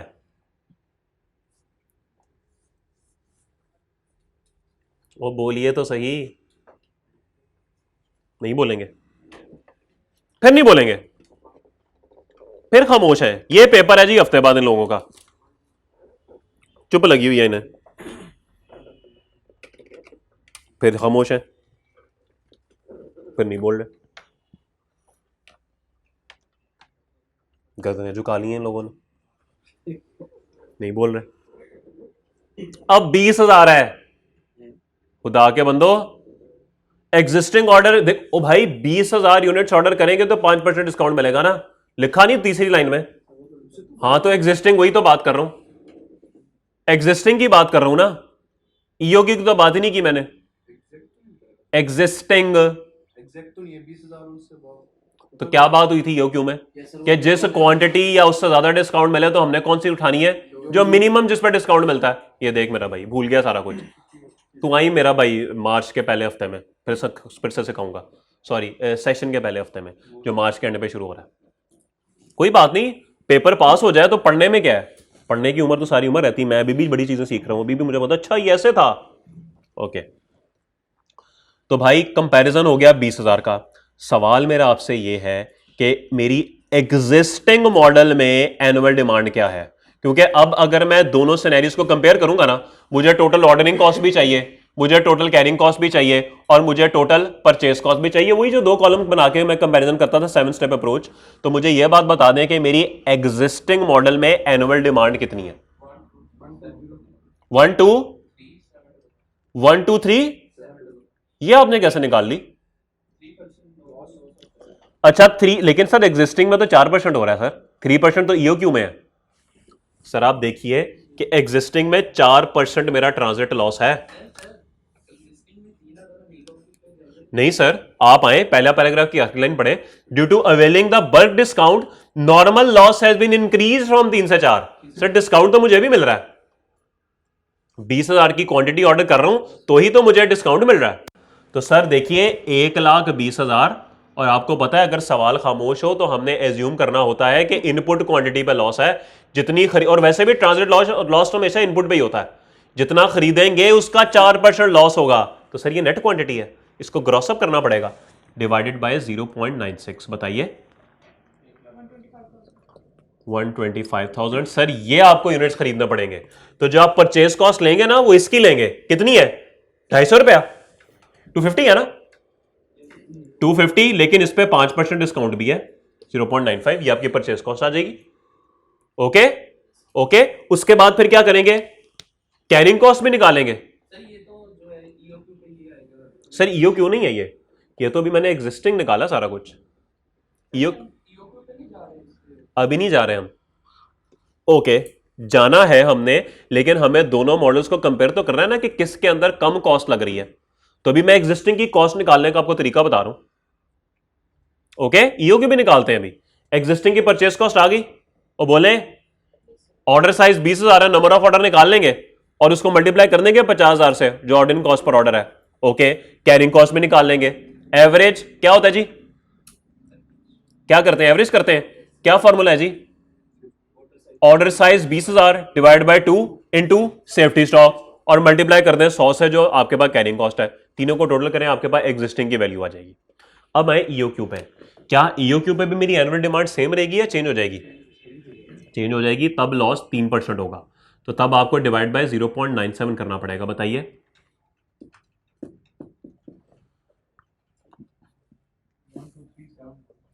123,700, ये एनुअल डिमांड होगी अंडर ईओक्यू 711 सॉरी।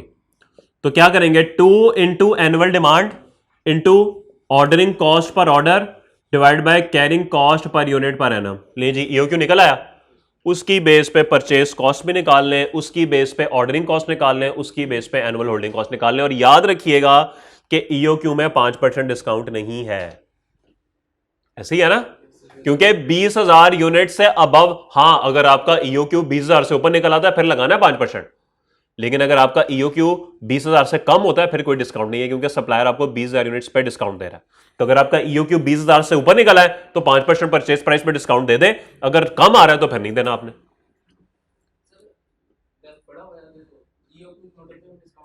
सॉरी नहीं, ये ऐसा हमने कहीं पे भी नहीं पढ़ा हुआ।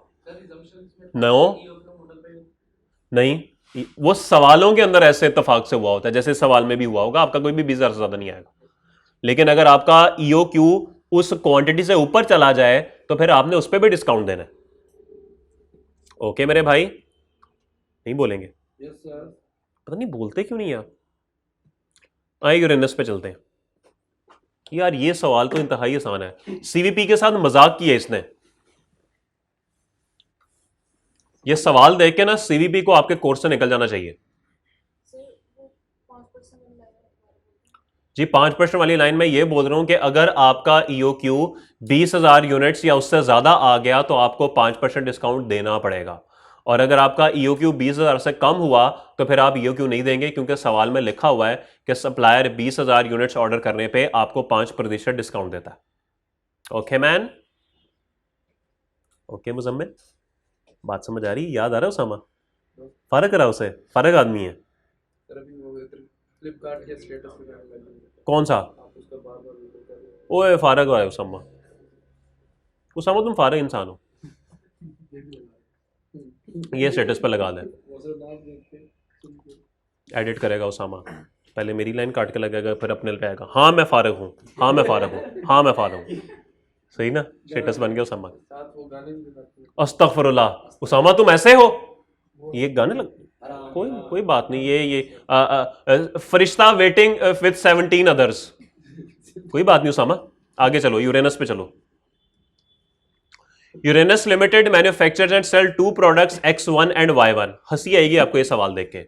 Following is the latest information pertaining Y1। दोनों का सेल्स वॉल्यूम मौजूद है, दोनों की सेलिंग प्राइस मौजूद है, दोनों की वेरिएबल कॉस्ट मौजूद है। पीछे सवाल में रह क्या गया? फिक्स फैक्ट्री ओवरहेड्स भी दे दिए और फिक्स सेलिंग एंड डिस्ट्रीब्यूशन। इतना इतना इतना नेक इंसान है, शरीफ मैं नहीं बोलूंगा, इतना नेक इंसान है एग्जामिनर कि उसने आपको सेल वॉल्यूम भी दे दिया, उसने आपको सेलिंग प्राइस पर यूनिट भी दे दी, उसने वेरिएबल कॉस्ट पर यूनिट भी दे दिया, उसने ओवरहेड्स के साथ लिख भी दिया फिक्स्ड ओवरहेड्स। इससे ज्यादा नेक इंसान आपको नहीं मिल सकता जिंदगी में। UL's finance director has suggested that sales of X1 can be increased by spending rupees 3 lakh on advertisement and reducing selling price by 5%। वो कहता है भाईजान X1 की सेल्स इंक्रीज की जा सकती हैं 3 लाख एडवर्टीजमेंट लगा के और सेलिंग प्राइस को 5% कम करके। Sale volume X1 is expected to increase by 20% as a result of adopting the suggestion. Compute the existing overall break even। Overall का मतलब होता है प्रोडक्ट वाइज उसे नहीं चाहिए, टोटली चाहिए, and margin of safety units. जी कैसे कर सकते हैं हम ये सवाल? सर दोनों का कंट्रीब्यूशन मार्जिन आप निकाल सकते हैं। ओके जी, कैसे निकालेंगे? दोनों की सेल प्राइस आपके पास मौजूद है, ओके, दोनों की वेरिएबल कॉस्ट आपके पास मौजूद है, दोनों की क्वांटिटीज भी आपके पास मौजूद है। क्या आप दोनों का टोटल सेल्स रेवेन्यू निकाल सकते हैं? क्या आप दोनों की टोटल वेरिएबल कॉस्ट निकाल सकते हैं? क्या आप दोनों का टोटल कंट्रीब्यूशन निकाल सकते हैं? मेरे हाल में कोई प्रॉब्लम वाली बात यहां तक नहीं होनी चाहिए। यूनिट्स भी मौजूद है और प्राइसेस भी मौजूद है। जब आपके पास कंट्रीब्यूशन मार्जिन आ जाएगा तो क्या आप CS रेशियो निकाल सकते हैं? ओ भाई सिंपल सी बात है, इधर रखें x1 को, इधर रखें y1 को, दोनों की सेल्स आप निकाल सकते हैं, दोनों के यूनिट्स मौजूद हैं और दोनों की सेलिंग प्राइस मौजूद है। लेस करें वेरिएबल कॉस्ट, दोनों के यूनिट्स मौजूद हैं, दोनों की वेरिएबल कॉस्ट मौजूद है, आ जाएगी ये। इधर टोटल कर लें क्योंकि उसने टोटल पे पूछा हुआ है, इन दोनों का टोटल हो जाएगा और ये आपके पास आ जाएगा कंट्रीब्यूशन मार्जिन। इस कंट्रीब्यूशन मार्जिन को डिवाइड करें तो क्या आपके पास सीएस रेशो आ जाएगी। अब अगला स्टेप, फिक्स कॉस्ट सवाल में उसने दी हुई है आपको, एग्जिस्टिंग की बात कर रहा है ना, तो 3 लाख एडवर्टाइजमेंट तो नहीं डालेंगे आप। फिक्स कॉस्ट है जी, एक आपके पास 5.4 मिलियन की और एक 4.5 मिलियन की, टोटल कितनी बनती है 99 लाख रुपया। 99 लाख रुपया डिवाइड बाय सीएस रेशो, क्या आपके पास ब्रेक इवन सेल्स नहीं आ गई। वो कुछ शर्मिंदगी हो रही है सवाल देख के। ये एग्जाम्पल में पहले दिन कराते हैं क्लास में, जो सवाल उसने आपको दे दिया जी, फिर कहते हैं पेपर पास नहीं होता, फिर कहते हैं कॉस्ट अकाउंटिंग मुश्किल है। अब इससे ज्यादा आसान और क्या हो। ले जी, अगला सवाल उसने पूछा जी मार्जिन ऑफ सेफ्टी बता दें। हाँ जी, ये तो ब्रेक इवन आ गया। अच्छा, मार्जिन ऑफ सेफ्टी यूनिट्स में उसने बताया हुआ है कि किसमें बताया हुआ है, यूनिट्स बताया हुआ है। ओके, बोले जी क्या करना है। अच्छा, वैसे उसने आपसे ना ब्रेक इवन यूनिट्स मांगे हैं, ब्रेक इवन रेवेन्यू, यहां से तो ब्रेक इवन रेवेन्यू आ जाएगा ना। वैसे करना नहीं, कैलकुलेशंस कर लेते हैं, मुझे जरा बता दें दोनों की सेल कितनी बनती है, जरा मुझे कैलकुलेट कर ही दें आप। मैं कहता हूँ लगे आता हूँ, सवाल कर ही लें, अभी पूरा फॉर्मेट तो बन गया, वैल्यूज ही डालनी है बस, वो भी डाल लेते हैं।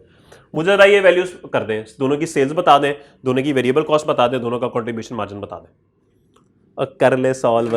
4 दिन रह गए पेपर में, फिर सुकून करता नहीं। पेन तेरा चल नहीं रहा जी। अच्छा, पेन नया लेके आया, पेपर में ना नया लेके जाए जी।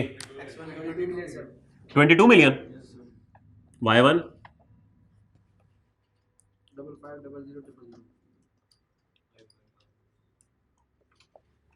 वेरिएबल कॉस्ट, ये 15 मिलियन और इसका ये बता दें total sale 77 million. Oh sorry man, it's not 55 million, it's 5.5 million, 27.5 million जी। 18,750,000 जी। कंट्रीब्यूशन मार्जिन कितना है, नहीं बोलेंगे,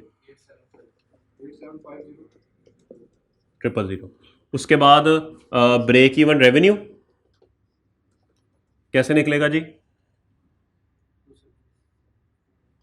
फिक्स कॉस्ट कितनी है 9.9 million divide by CS ratio. CS ratio निकाल लें जी, इन दोनों को डिवाइड करके। सीएस रेशो कितनी बन रही है 31.8%, तो आप लिखेंगे 0.318, बोलिए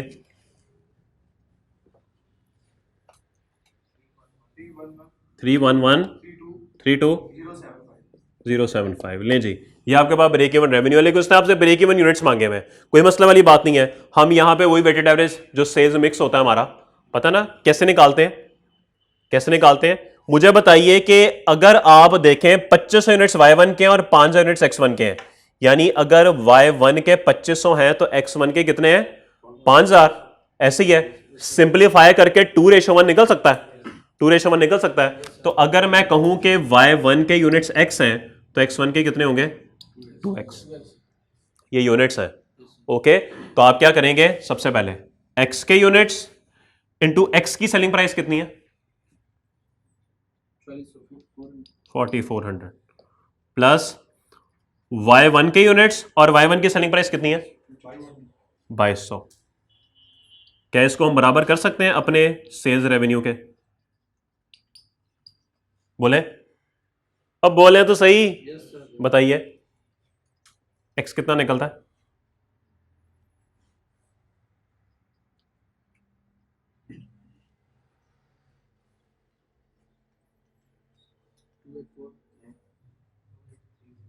$2830। ले जी, इसका मतलब है कि y1 के इतने यूनिट्स पे ब्रेक इवन होगा और x1 के 2 × 2830 कर दें, 2830 इंटू 2 जी, सॉरी 5660 ले जी, ये x1 के यूनिट्स। ठीक होगी बात। मार्जिन ऑफ सेफ्टी कैसे निकले भाई, जी क्या होता है जी ब्रेक इवन, यूनिट्स में पूछा है उसने भाई, ब्रेक इवन यूनिट्स x1 के हैं 5660 और इसके कितने हैं जी 2830। बजटेड कितने हैं, बजटेड कितने हैं भाई, इसके 5000 है और इसके, ये क्या बात हुई, जिंदगी में पहली दफा बजटेड कम हुआ है ब्रेक इवन ज्यादा हुआ है, तो कोई बात नहीं, हो गए तो क्या है, हम बजटेड माइनस ब्रेक इवन करते हैं, यानी this minus this, this minus this, तो 660 नेगेटिव कर दें, इसको 330 नेगेटिव कर दें। ओके, वैसे मेरा जाती ख्याल यह है कि सवाल बनाने वाले से ना गलती हो गई थी थोड़ी सी, ये मेरा जाती ख्याल है, शायद सवाल बनाते हुए ना वो ये जज नहीं कर पाया कि ये चीजें जो है ना इससे कम हो गई, उसने कहा होगा चलो ये ज्यादा होगी तो डिफरेंस निकल आएगा, उल्टा नेगेटिव में निकल आया। तो ये मेरा जाती ख्याल है, हो सकता है माइट भी पॉसिबल नेगेटिव ही चेक करना चाह रहा हूं, क्योंकि ये सेफ्टी तो नहीं है ये हमारे को हो गए आप, तो ये मार्जिन ऑफ सेफ्टी नेगेटिव में थोड़ी होता है, तो बहरहाल है एनीवेज जो कुछ भी है अब है। ओके जी आगे चलते हैं, बी पार्ट पे आइए। Advise UL whether it should go ahead with its suggestion on, suggestions क्या है जी, सजेशन है जी कि 5% सेलिंग प्राइस कम कर दें और 20% क्वांटिटी बढ़ा दें, तो क्या करें भाई, अब इसमें क्या करना चाहिए सर, कोई मसले वाली बात नहीं है, आप क्या करेंगे, आपको दोनों ऑप्शंस को कंपेयर करना पड़ेगा, y1 एज इट इज रहेगा, y1 में कोई तब्दीली नहीं है, x1 में क्या करेंगे, x1 को कीमत कितनी बढ़ रही है, कीमत बढ़ी है कि कम हो रही है, इसको 0.95 करें और क्वांटिटी कितनी बढ़ी है 1.2 करें, आपके पास नया सेल्स रेवेन्यू आ जाएगा। ओके, वेरिएबल कॉस्ट इसमें तो कोई तब्दीली नहीं होगी, 15 मिलियन ही आएगा, नहीं सर क्वांटिटी का फर्क तो पड़ेगा, वो आपको पता है, तो आपने सिर्फ इसको 1.2 करना है, तो आपके पास इसका रिवाइज कंट्रीब्यूशन आ जाएगा, इसके कंट्रीब्यूशन में तो कोई तब्दीली नहीं है, दोनों को ऐड करें, आपके पास ये वाला कंट्रीब्यूशन रिवाइज आ जाएगा, उसमें से माइनस करें नई वाली फिक्स कॉस्ट, जो नई वाली फिक्स कॉस्ट है, नई वाली क्या है 4500 पहले वाली, 5400 पहले वाली और 301 नई आ गई, माइनस करें और कंपेयर कर लें, बात समझ आ रही है, ये ऐसे ही होगा ना, तो बस ठीक है कंपेयर कर लें और आपका आंसर आ जाएगा, जो ऑप्शन अवेलेबल है बता दीजिएगा। अगर आपके पास अभी कंट्रीब्यूशन, अभी नेट प्रॉफिट ज्यादा आ रहा है और उसके अंदर आपका प्रॉफिट थोड़ा सा कम हो गया तो फिर ये वाली पे चले, अगर उसमें प्रॉफिट ज्यादा हो गया तो उस पे चले। ओके, नहीं बोलेंगे, नहीं बोलेंगे क्योंकि सवाल में उसने बताया हुआ है कि अगर x1 के 5000 यूनिट्स हैं तो y1 के 2500 यूनिट्स हैं, 2:1 बन गया ना, और ये बात आपको जब मल्टी प्रोडक्ट सीवीपी एनालिसिस पढ़ाया गया था तो बताया गया था ratio product will remain the same, तो ये रेशियो सेम रहेगी, ये 5-2500 है तो वो 10,000 5,000 हो जाएंगे, तो जो मर्जी कर ले 2:1 रहना ही रहना है, इसलिए हमने ये कर दिया। ओके मैन, आइए नेपच्यून पे चलते हैं, क्वेश्चन नंबर 8, मार्स पर एंड पे आएंगे जी, मार्स पे जिंदगी के आसार मौजूद हैं। अच्छा ये नेपच्यून वाला सवाल ना मैं नहीं करा रहा आपको, जरूरत ही नहीं है, जरूरत ही नहीं है, वो खुदा का वास्ता है, मॉक का पहला सवाल और ये वाला सवाल मेरे ख्याल में यार आपको ना एक गड़ा खोदना चाहिए और इसमें छुप के बैठ जाना चाहिए, जो हालात हो चुके हैं, दुआ करें ऐसा पेपर आ जाए आपको। ये सवाल मेरे ख्याल में इसमें कुछ भी नहीं है, टू बी वेरी ऑनेस्ट, ये सवाल आप खुद भी कर सकते हैं, मैंने कल पेपर को बड़े तसल्ली से देखा है और इसमें कोई ऐसी मुश्किल बात नहीं है जो आपको ना पता हो, बाकी सवालों में फिर एक एक आधा पॉइंट है, इसमें तो कुछ भी नहीं है।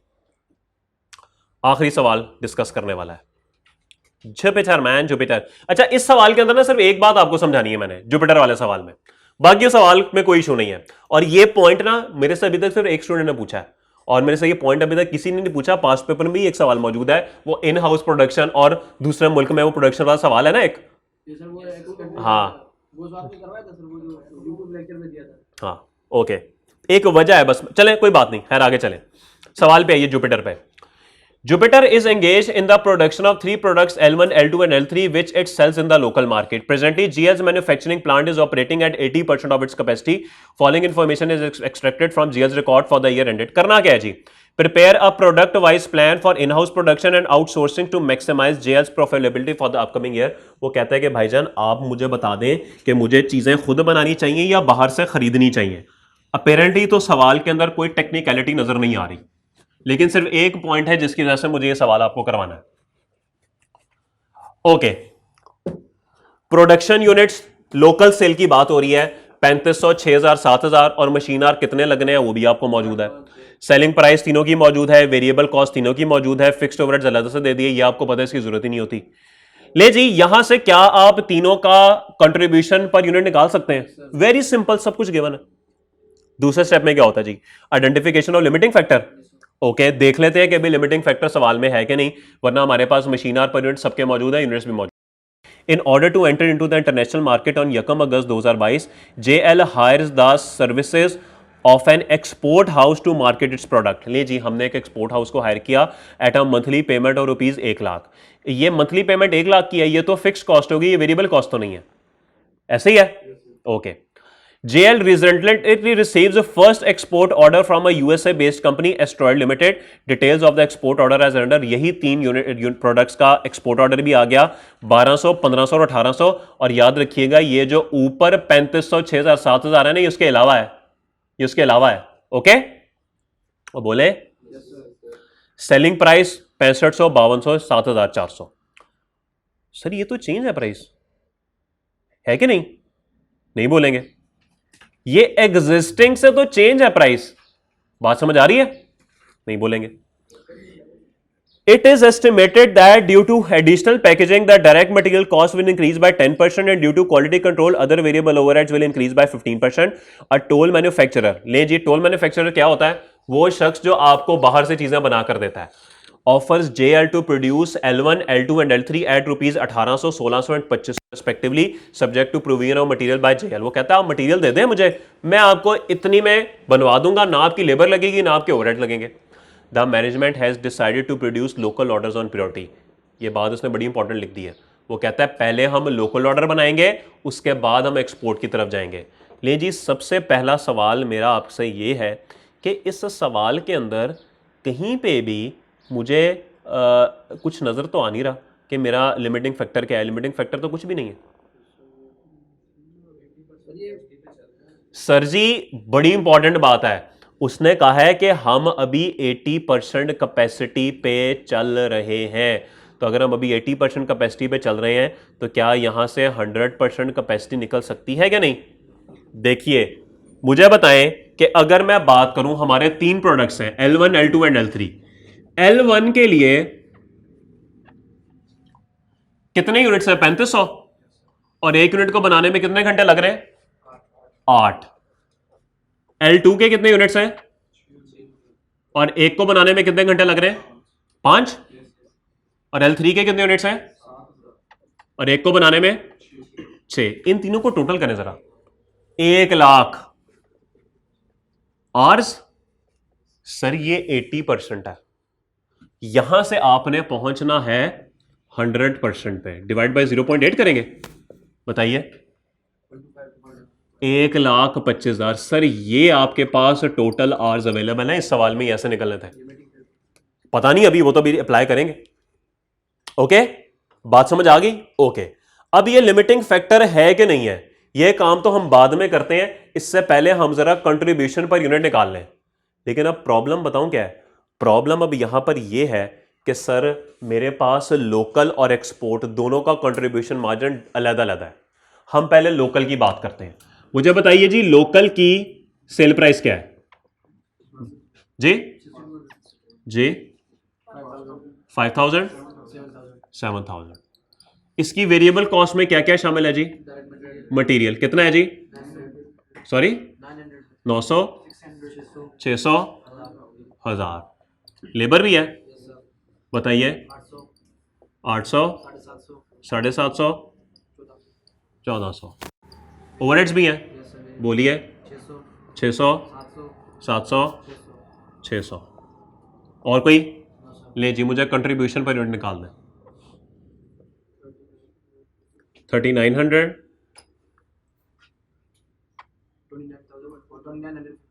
2950,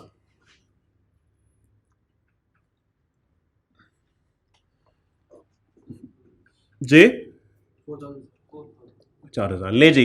लोकल में कंट्रीब्यूशन मार्जिन ये है। अगर मैं एक्सपोर्ट की बात करूं, एक्सपोर्ट में सेल प्राइस क्या है, निचले टेबल में मौजूद है, 6,500, 5,200। वेरिएबल कॉस्ट जी नहीं सर, सेम नहीं है। उसने आपको सवाल में क्या बताया हुआ है जी कि मटेरियल कितना है जी, बोले जी। 900 का 10% बढ़ाएंगे सर। सॉरी, हाँ तो 900 को करें ना 10%, 990। इधर बताएं, 660, 1100। लेबर में कोई फर्क है, लेबर में कोई फर्क नहीं है, 750, 1400। और इधर वेरिएबल ओवरहेड जी भी इसमें भी फर्क है, 690, 20% है ना, 15% सॉरी जी, 805, 690। बताएं जी कंट्रीब्यूशन मार्जिन।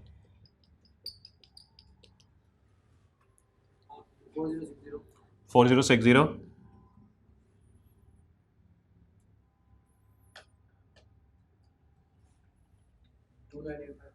2985, 3810। हाँ जी। अब देखिए कि कुछ इसमें और इसमें आपको एक्सपोर्ट में फायदा है, इसमें आपको लोकल में फायदा है। अब क्या करूं, तो ऐसे ही करेंगे सर, जिसमें अब क्या करूं, जो लोकल में फायदा होगा वो हम लोकल मैन्युफैक्चर करेंगे, बाकी लोकल पहले उसने कह दिया लोकल पहले बनाने हैं, कहानी यहीं पे खत्म हो गई, कहानी यहीं पे खत्म हो गई, मुझे ये करने की जरूरत ही नहीं थी।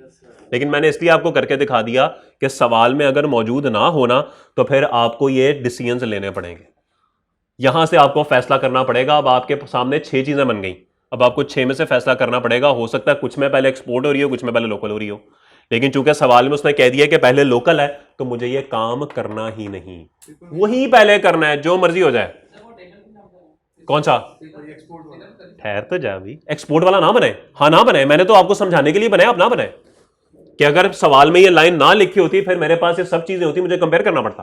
मैं सबसे पहले क्या करता, ये फिर ये फिर ये फिर ये फिर ये फिर ये फिर ये, ओके। तो कुछ ऐसे बात होती, लेकिन अब चूंकि उसने कह दिया लोकल बनाना है, छोड़ दें इसे, कुछ करने की जरूरत ही नहीं। लेकिन एक मसला तो अभी भी मौजूद है कि एक भाई साहब हमारे पास मौजूद हैं, और वो भाई साहब क्या कह रहे हैं जी, वो भाई साहब कहते हैं कि मेरे से बनवा लो। लेकिन सवाल ये है, पहले देखे तो सही उनकी जरूरत है भी कि नहीं। ये मिटा दूं, जरूरत नहीं है तो इसकी, ये एक्सपोर्ट वाला मिटा दूं ना। वो कहते हैं कि मेरी जरूरत है भी कि नहीं, कैसे पता लगेगा उनकी जरूरत है कि नहीं जी, निकालना पड़ेगा। 125 टोटल अवेलेबल है ना, चाहिए कितने, 3500 इंटू 8, 6000 इंटू 5, 3000 इंटू 6, बता दें कितना कितना बनता है जी। 28,000 घंटे इस पे लग जाएंगे, 30,000 इस पे लग जाएंगे, कुछ बचता है पीछे, 25,000 बचेगा ना। इसका मतलब है लोकल के लिए मुझे बाहर बंदे के पास जाने की जरूरत नहीं है। अब आइए एक्सपोर्ट्स पे, एक्सपोर्ट के मुझे कितने यूनिट्स बनाने हैं भाई, L1 के 1200 इंटू 8, बताएं 4600, 9600। L2 के कितने यूनिट्स बनाने हैं, 1500। और एक को बनाने में कितने यार, हाँ 5, बताएं 7,500, ऐसे ही है। और L3 के कितने यूनिट्स एक्सपोर्ट के लिए बनाने हैं, 1800। और एक के लिए 6, बोले बताइए,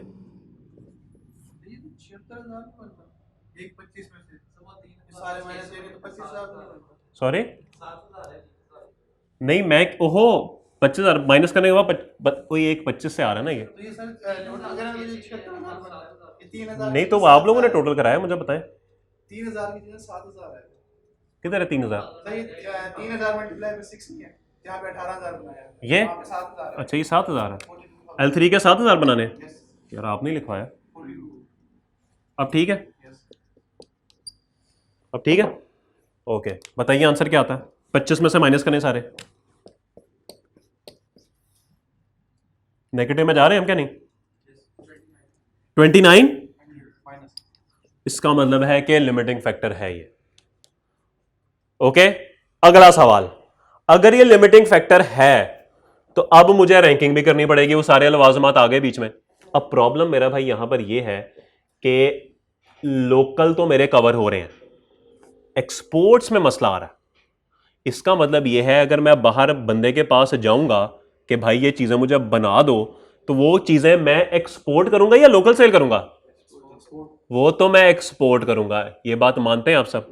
तो अगर मैं वो चीजें एक्सपोर्ट करूंगा तो सर यहां पे डाटा भी एक्सपोर्ट का आना चाहिए, लोकल का नहीं आना चाहिए। ओके लोकल तो मेरे इन हाउस बन रहे हैं, तो मैं यहां पे सेल प्राइस पर एक्सपोर्ट वाली क्यों रखूं, लोकल वाली क्यों रखूं, सॉरी एक्सपोर्ट वाली रखूंगा। ओके तो ये छोटे छोटे पॉइंट्स थे इसके अंदर।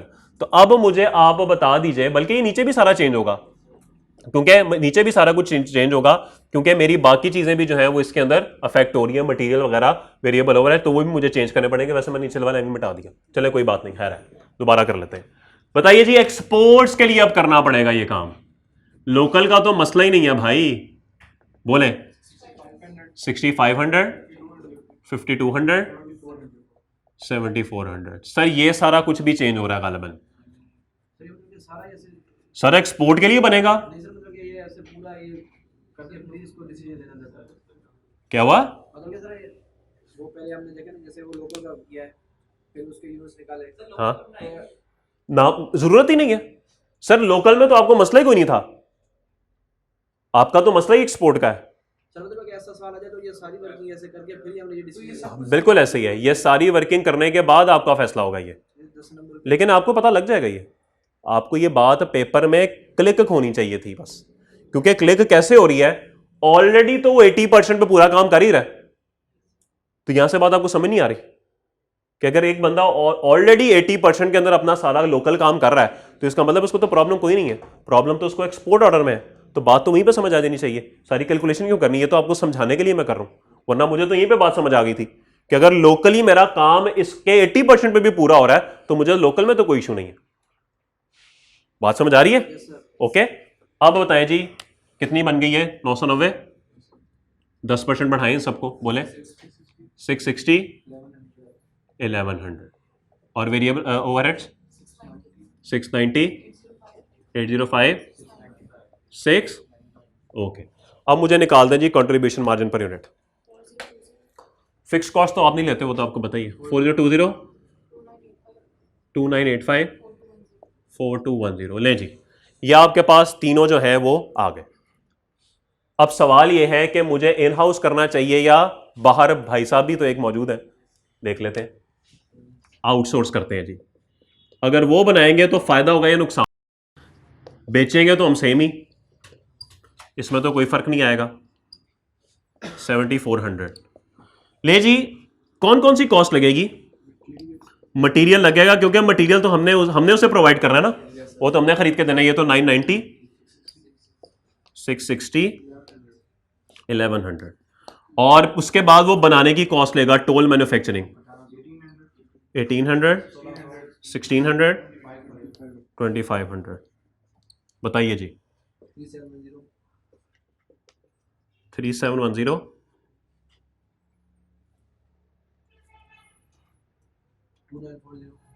2940 जी।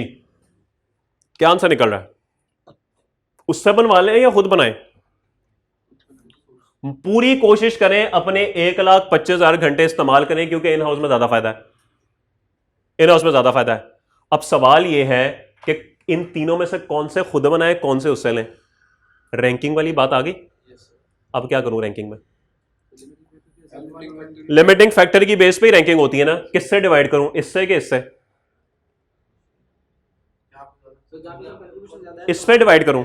आप कहते हैं कि इसको बनाने में लगते हैं 8 घंटे, इसको बनाने में लगते हैं 5 घंटे, इसको बनाने में लगते हैं 6 घंटे, यूं रैंकिंग कर लूं। बताइए क्या रैंकिंग आ रही है? डिवाइड करके बताएं रैंकिंग क्या आ रही है? 502.5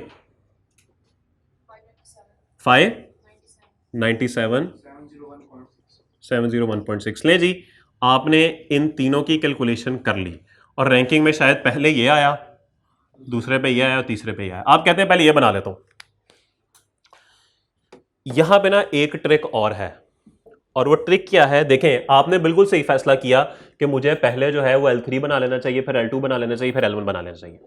देखिए आप L3 बनाएंगे, कुछ ना कुछ घंटे आपके लगेंगे, इस्तेमाल होंगे, फिर आप L2 बनाएंगे, हो सकता है फिर कुछ इस्तेमाल हो जाए, L1 के लिए आपको जाना पड़े शायद बाहर, या L2 के लिए जाना पड़े। देखें थोड़ी सी ना बात को समझने की कोशिश करें।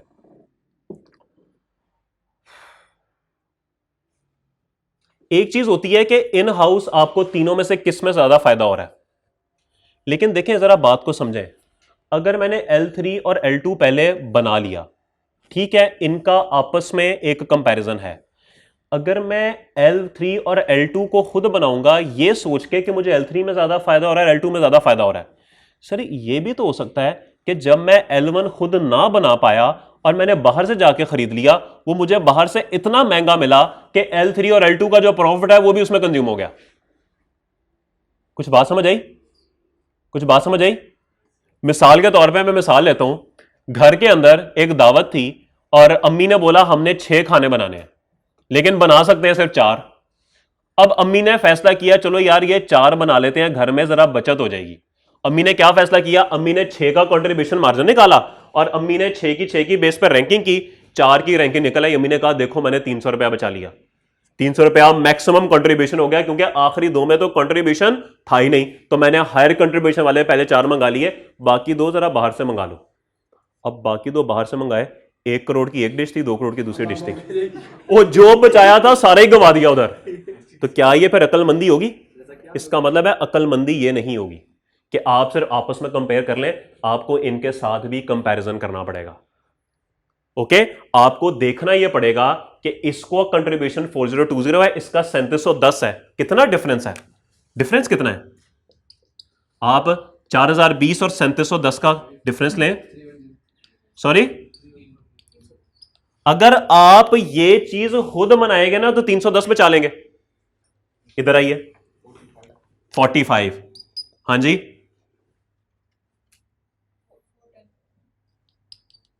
410, ऐसे ही है। ओके, अब जरा रैंकिंग करें इसकी बेस पे। मशीन 8, अब आपको समझ लगेगी कि मैं कहना क्या चाह रहा था। 6 डिवाइड करें जी, ये बन गया जी 38.7, सॉरी ठीक है, ये 9, ये 68 पॉइंट, सॉरी ये 390, 65 आ जाएगा। ले जी, अब देखें क्या रैंकिंग के हिसाब से ये पहले बनता है, ये दूसरे बनता है और ये तीसरे पे बनता है। 4210 से 3820 अब कुछ बात समझ आई? अब देखें हो क्या रहा है। मैंने सोचा था सबसे पहले ये बनाऊंगा, ठीक है, उसके बाद सोचा था ये बनाऊंगा। अब सोचें अगर मैं ये बना लेता तो शायद ये ना बना पाता।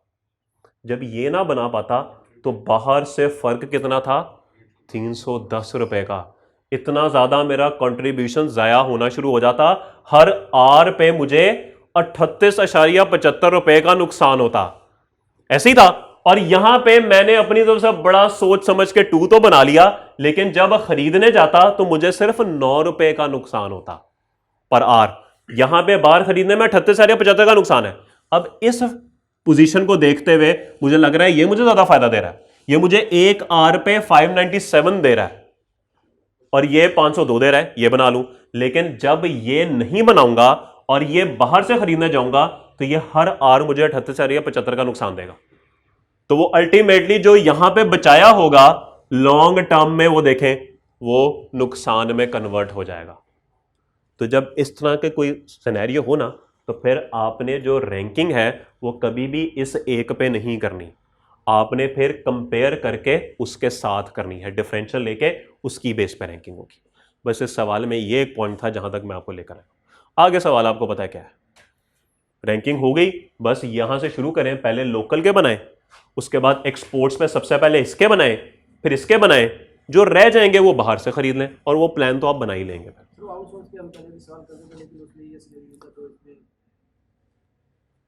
उसमें ना एक ही प्रोडक्ट आउटसोर्स वगैरह नहीं होती थी, वो तीसरी कोई प्रोडक्ट होती थी, तीसरी कोई प्रोडक्ट होती थी। उसमें ये वाला पॉइंट नहीं था कि पहले कौन सा पिक करना। उसमें ऐसा कोई पॉइंट नहीं था। ओके, सर के कंट्रीब्यूशन मार्जिन स्पोर्ट्स के ज़्यादा है और आउटसोर्स की कम आई है। अगर किसी एक में ऐसा हो जाए कि इसमें मतलब अगर बाहर से खरीद ले। अव्वल ऐसा होगा नहीं, क्योंकि अगर ऐसा होगा ना तो सवाल बहुत ही आसान हो जाएगा, ऐसे नहीं होगा। तो इसलिए हमेशा आपका वही ज्यादा होगा, क्योंकि उसने आपको उलझाना नहीं है, उलझाएगा ऐसे ही उलझाएगा वो। ओके जी, तो जुपिटर ने तो हमें ला के रख दिया, कोई बात नहीं, खैर है, इसमें सिर्फ ये एक ही पॉइंट था। इसमें बस ये एक पॉइंट था, कोई नहीं, गलत भी हो जाएगा तो कितने 16 तो 14 के 14 इसके थोड़ी हैं। मैं सिर्फ आपको मोटिवेट कर रहा हूं, आपने परेशान नहीं होना, अल्लाह खैर करेगा। घबराना नहीं है बस, यहां लोग जेलों में चले गए जी, थोड़ा सा घबरा ले। और कल जीत तो गए, और तुम्हें क्या चाहिए? कल जीत नहीं गए? किसके?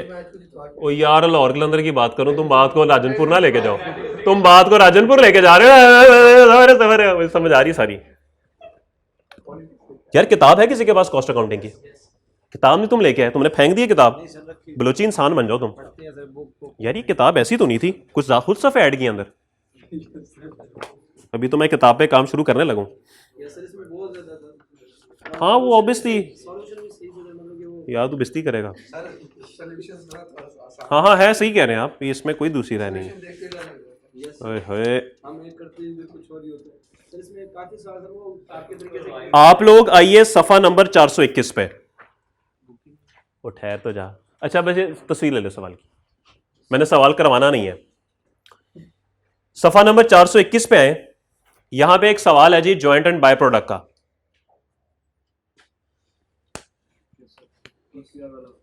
जी क्वेश्चन नंबर 2 जो है, क्वेश्चन नंबर 2 ये किया ना सवाल? ओके, ये सवाल मैंने करवाया भी था क्लास में, अच्छे तरीके से समझ है ना इस सवाल की। बस इस सवाल को एक नजर देख लें, सवाल जब मैं ये सवाल पढ़ना होगा ना तो ये सवाल आपके ज़हनों में होना चाहिए। थोड़ी सी डिफरेंस है ये। और ठहर तो जा बलोची भाई, आगे भागता है हमेशा। पानी तो नहीं पिया तूने? पी ले, पीना। लेकिन तुझे एक बात बताऊं, उसामा ठीक बंदा नहीं है, बच के नहीं इससे। आज तुम देख लिया ना, पूरा सेशन में तुझे कहता रहा, देख आखिरी दिन तेरा साथ छोड़ गया, तेरा साथ छोड़ जाएगा ये बंदा नहीं ठीक। Friendship broken with Usama. No Salman Hasan is my new friend.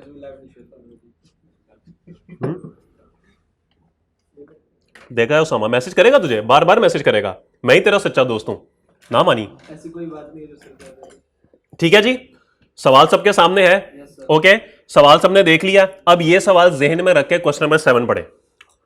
Mars limited blends and markets a specialized chemical and has 2 production processes A and B. In process A 2 joint products, पता नहीं क्या लिखा है, at G1 are produced and incidental to their production a by product string is also manufactured. Sir process A है, इसमें एक joint cost लगती है और उसके नतीजे में क्या कॉमेट है, कॉमे है, कॉमे जो भी है, कॉमे निकलता है और G1 निकलता है, ये जॉइंट प्रोडक्ट्स हैं। और तीसरी बाय प्रोडक्ट निकलती है स्ट्रिंग, और आपको पता है बाय प्रोडक्ट का क्या ट्रीटमेंट होता है, इसकी रिकवरी वैल्यू बिल्कुल नॉर्मल लॉस की तरह माइनस हो जाती है बस। ले जी, G1 जो बनता है ना is further processed in process B and converted into new product gravity. ये आगे फर्दर ग्रेविटी में चला जाता है। क्या जो सवाल आपके सामने किताब में मौजूद है सेम सवाल है? बिठा दूं ये, यानी कि दोनों सवाल बिल्कुल सेम चल रहे हैं फिलहाल। बलोची भाई इंशाल्लाह एंड तक सेम ही रहेंगे, कोई फर्क नहीं है दोनों में। ये सवाल भी दिया था टेस्ट में। ये सवाल मैंने क्लास में करवाया भी था। सर ये टेस्ट में भी दिया था, ये 7 नंबर। ओके, अच्छा मैं भूल जाता हूं जी। ओके ठीक है जी। फॉलोइंग इंफॉर्मेशन ले जी, प्रोसेस ए में डायरेक्ट मटेरियल लगा, प्रोसेस ए में कन्वर्जन लगी और प्रोसेस बी में भी कन्वर्जन लगी। कोई फर्क है? जो सवाल आपको दिया गया उसके अंदर भी तो ऐसे ही था, उसमें भी प्रोसेस बी में कन्वर्जन थी और प्रोसेस ए में मटेरियल और कन्वर्जन थी। कोई मसला? और साथ ही साथ देखें 9000 लीटर जो है वो बिगनिंग ऑफ द प्रोसेस में ऐड हुए। ओके, आउटपुट पे आइए, वही देख लें प्रोसेस 1 में कोमे G1 और स्ट्रिंग निकले। ओपनिंग वर्क इन प्रोसेस है 800 और क्लोजिंग वर्क इन प्रोसेस है 900। आगे एक स्टेज ऑफ कंप्लीशन भी दी गई है। कुछ बात समझ आ रही है? इसका मतलब है मटेरियल खामोश है तो 100% एज मटेरियल के हिसाब से कंप्लीट है। आगे पढ़े जी, रिमार्क्स में कॉमे में लिखा है सोल्ड फॉर 1500 पर litre after incurring packing cost of 120 पर लीटर। पता नहीं क्यों दे रहा है, वो कह रहा है कि 1500 का सेल होता है, 120 की पैकिंग कॉस्ट लगती है, शायद एनआरवी निकालने का तरीका है। G1 तो आगे चला जाता है भाई। स्ट्रिंग स्प्लिट ऑफ पॉइंट पे 600 पर लीटर सेल हो जाता है, तो ये तो 600 इंटू 1000 रिकवरी वैल्यू में से लेस हो जाएगा। मुझे बताइए सवाल में क्या प्रॉब्लम है? इस सवाल में हमारे पास एक क्वांटिटी शेड्यूल बन जाएगा। एग्जैक्टली, ये कॉपी पेस्ट है इस सवाल का, कॉपी पेस्ट है। देखिए, आप प्रोसेस अकाउंट बनाएंगे, कुछ इनपुट्स डालेंगे, आउटपुट में तो नॉर्मल लॉस आ जाएगा, फिर आपके पास आ जाएगा जी क्या, बाय प्रोडक्ट आ जाएगा। इन दोनों की तो टेंशन नहीं है क्योंकि इन्होंने तो रिकवरी वैल्यू अपनी आगे दे देनी है। प्रॉब्लम किधर आएगी? G1 comma closing work in process. अब नॉर्मल गेन लॉस जहां भी आएगा वो तो कोई इशू नहीं है। अब प्रॉब्लम क्या है, यहां पे जो मेरे पास जॉइंट कॉस्ट लग रही होंगी ना, ये जॉइंट कॉस्ट मुझे इन दोनों में डिवाइड करनी है। सवाल में अब देखना पड़ेगा, अल्लाह करे आउटपुट की बेस पे हो जाए। अगर आउटपुट की बेस पे हो गया ना तो उसकी आसानी क्या है, मैं यहाँ पे इक्विवेलेंट प्रोडक्शन बनाऊंगा, मेरे पास टोटल कॉस्ट आ जाएगी, मेरे पास यूनिट्स की टोटल आ जाएंगे, तो आराम से जो काम मैं पहले करता था ना उसी बेस पे मैं एलोकेट कर दूंगा। मुझे प्रॉब्लम नहीं है, मुझे प्रॉब्लम नहीं है। Additional information, cost of opening work in process is 15 lakh which comprises of 60% material cost and 40% conveyor cost. क्या करूंगा इसका? मैं चीटिंग कर लेता हूं। Point number 4, ML uses weighted average method. ले जी, वेटेड एवरेज मेथड है और जिंदगी आसान होगी। इसका मतलब यह है कि अब मुझे इसको तोड़ने की जरूरत नहीं है। ड्यूरिंग द पीरियड अगर आप देखेंगे प्रोसेस ए में 96 लाख रुपए का डायरेक्ट मटेरियल लगा हुआ है, इसके अंदर मैं मटेरियल का opening work in process add कर दूंगा ना। यहां पे जब मैं ये इक्विवेलेंट प्रोडक्शन बनाऊंगा और ये मटेरियल की वैल्यू बनेगी, इसमें opening work in process total 15 lakh है ना, 60% मटेरियल का है, तो मैं 15 लाख का 60% इसमें ऐड कर दूंगा। क्या ख्याल है? इतनी करूंगा ना, ऐसे ही है। फिर इसमें 96 लाख ड्यूरिंग द पीरियड भी तो मटेरियल का लगा, ये भी ऐड करूंगा। फिर मैं इसमें से लेस करूंगा recovery value of normal loss और इसमें से लेस कर दूंगा recovery value of by product. ले जी, मेरे पास ये वैल्यू आ जाएगी। जब मेरे पास ये वैल्यू आ जाएगी तो अल्लाह करे आउटपुट मेथड हो ताकि मैं वही सीधा सीधा इन सबको एलोकेट कर दूं, मुझे इन दोनों में कॉस्ट एलोकेट करने में प्रॉब्लम ना हो। लेकिन मुझे इसके इरादे ठीक नहीं लग रहे। Normal loss in process is estimated at 10% of the input, okay, and is incurred at the end of the process. यहां पर आके रुक जाए, लॉस एंड पे होता है। अब मुझे बताइए कि मेरे पास अगर मैं क्वांटिटी शेड्यूल बनाऊं तो मेरे पास 9000 लीटर का मटेरियल जो है वो ऐड हो रहा है, वर्क इन प्रोसेस है जी 800, ओके, और आउटपुट कितनी है मेरे पास? 3500, 4000, 1000 और क्लोजिंग वर्क इन प्रोसेस भी तो है 950 और नॉर्मल लॉस भी तो है। नॉर्मल लॉस है जी 10% ऑफ इनपुट। सवाल ये है कि क्या मुझे ओपनिंग वर्क इन प्रोसेस को या ओपनिंग वर्क इन प्रोसेस को लॉस में कंसीडर करना पड़ेगा क्या नहीं? सोच के बताइएगा।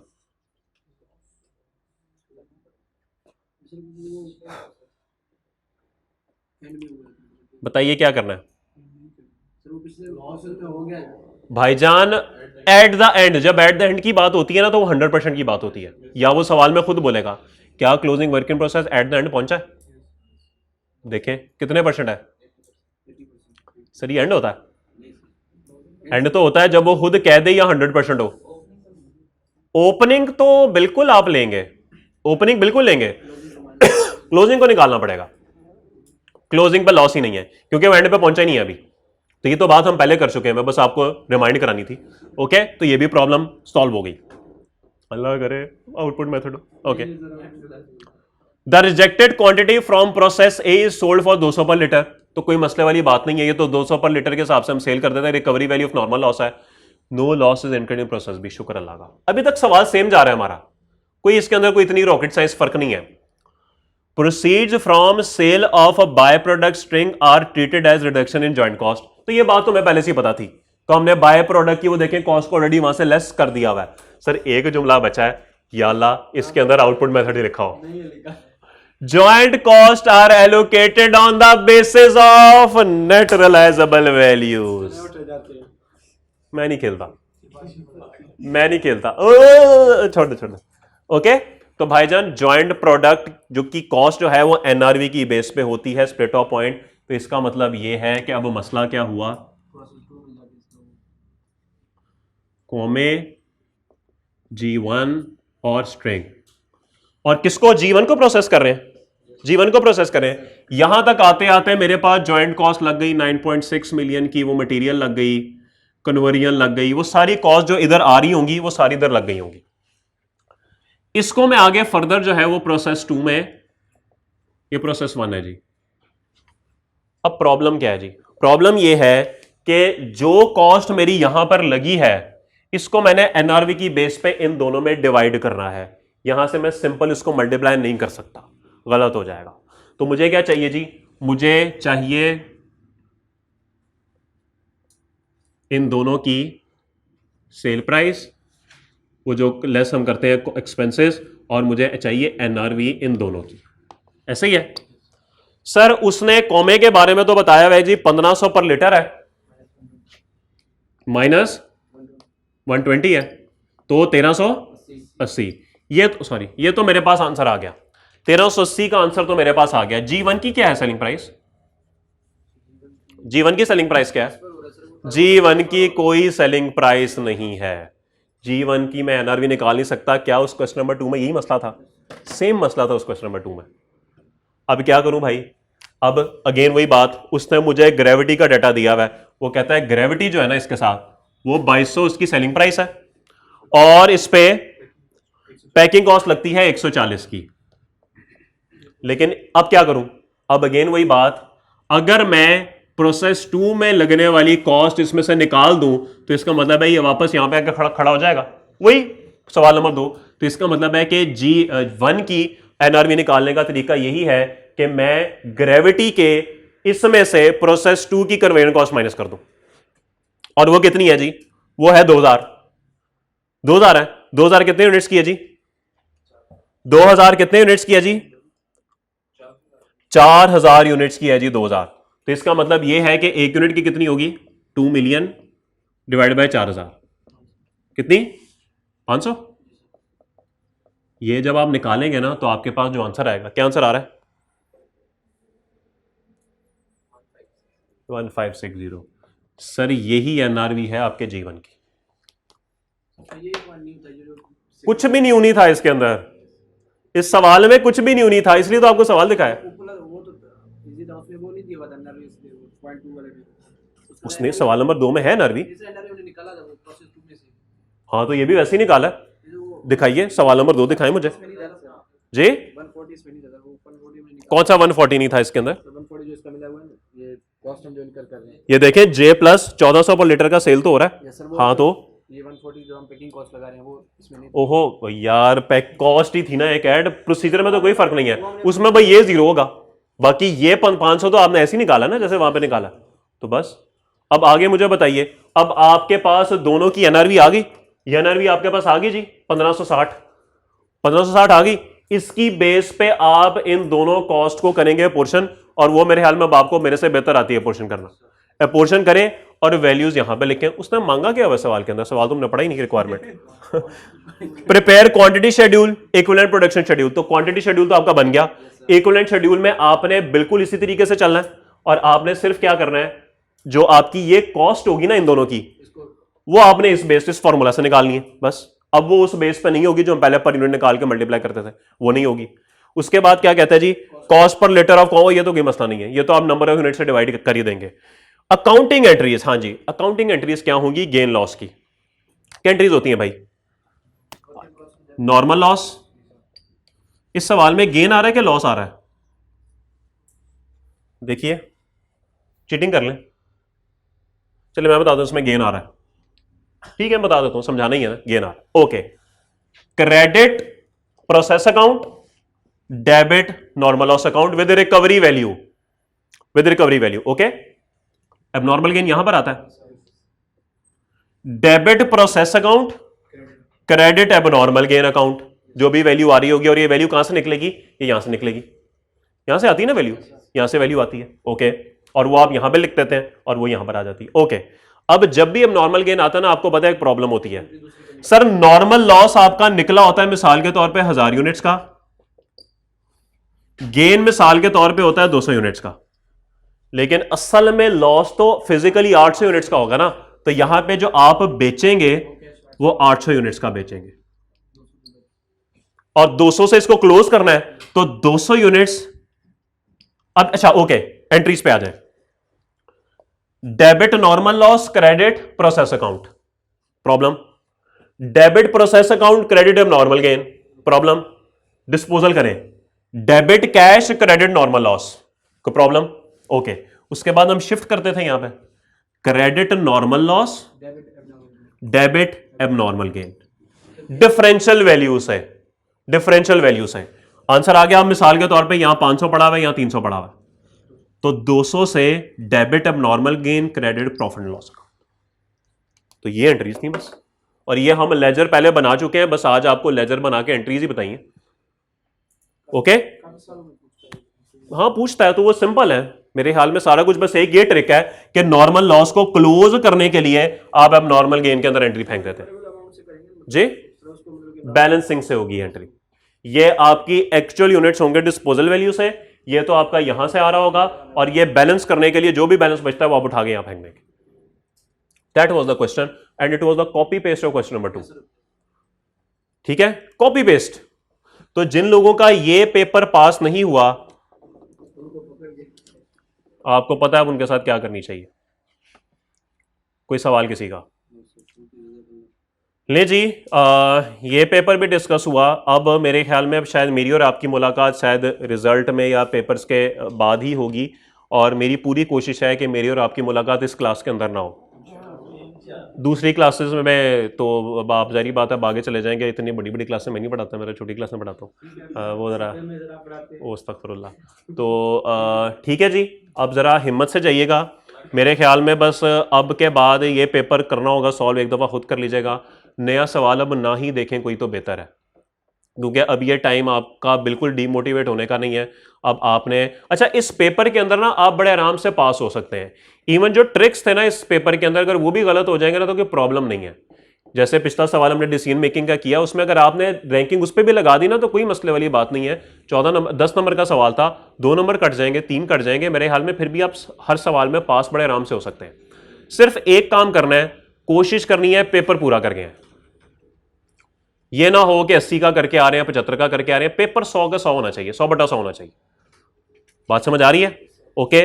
बाकी अगर आपका कोई सवाल वगैरह हो तो मैं देर से जवाब दे ही देता हूँ, लेकिन दे देता हूँ, इतना बुरा भी नहीं हूं मैं, ओके। ठीक है, तो खैर एनीवेज ठीक है जी, जाइए खैर खैरियत से जाइए। अल्लाह ताला आप सबको कामयाब करे।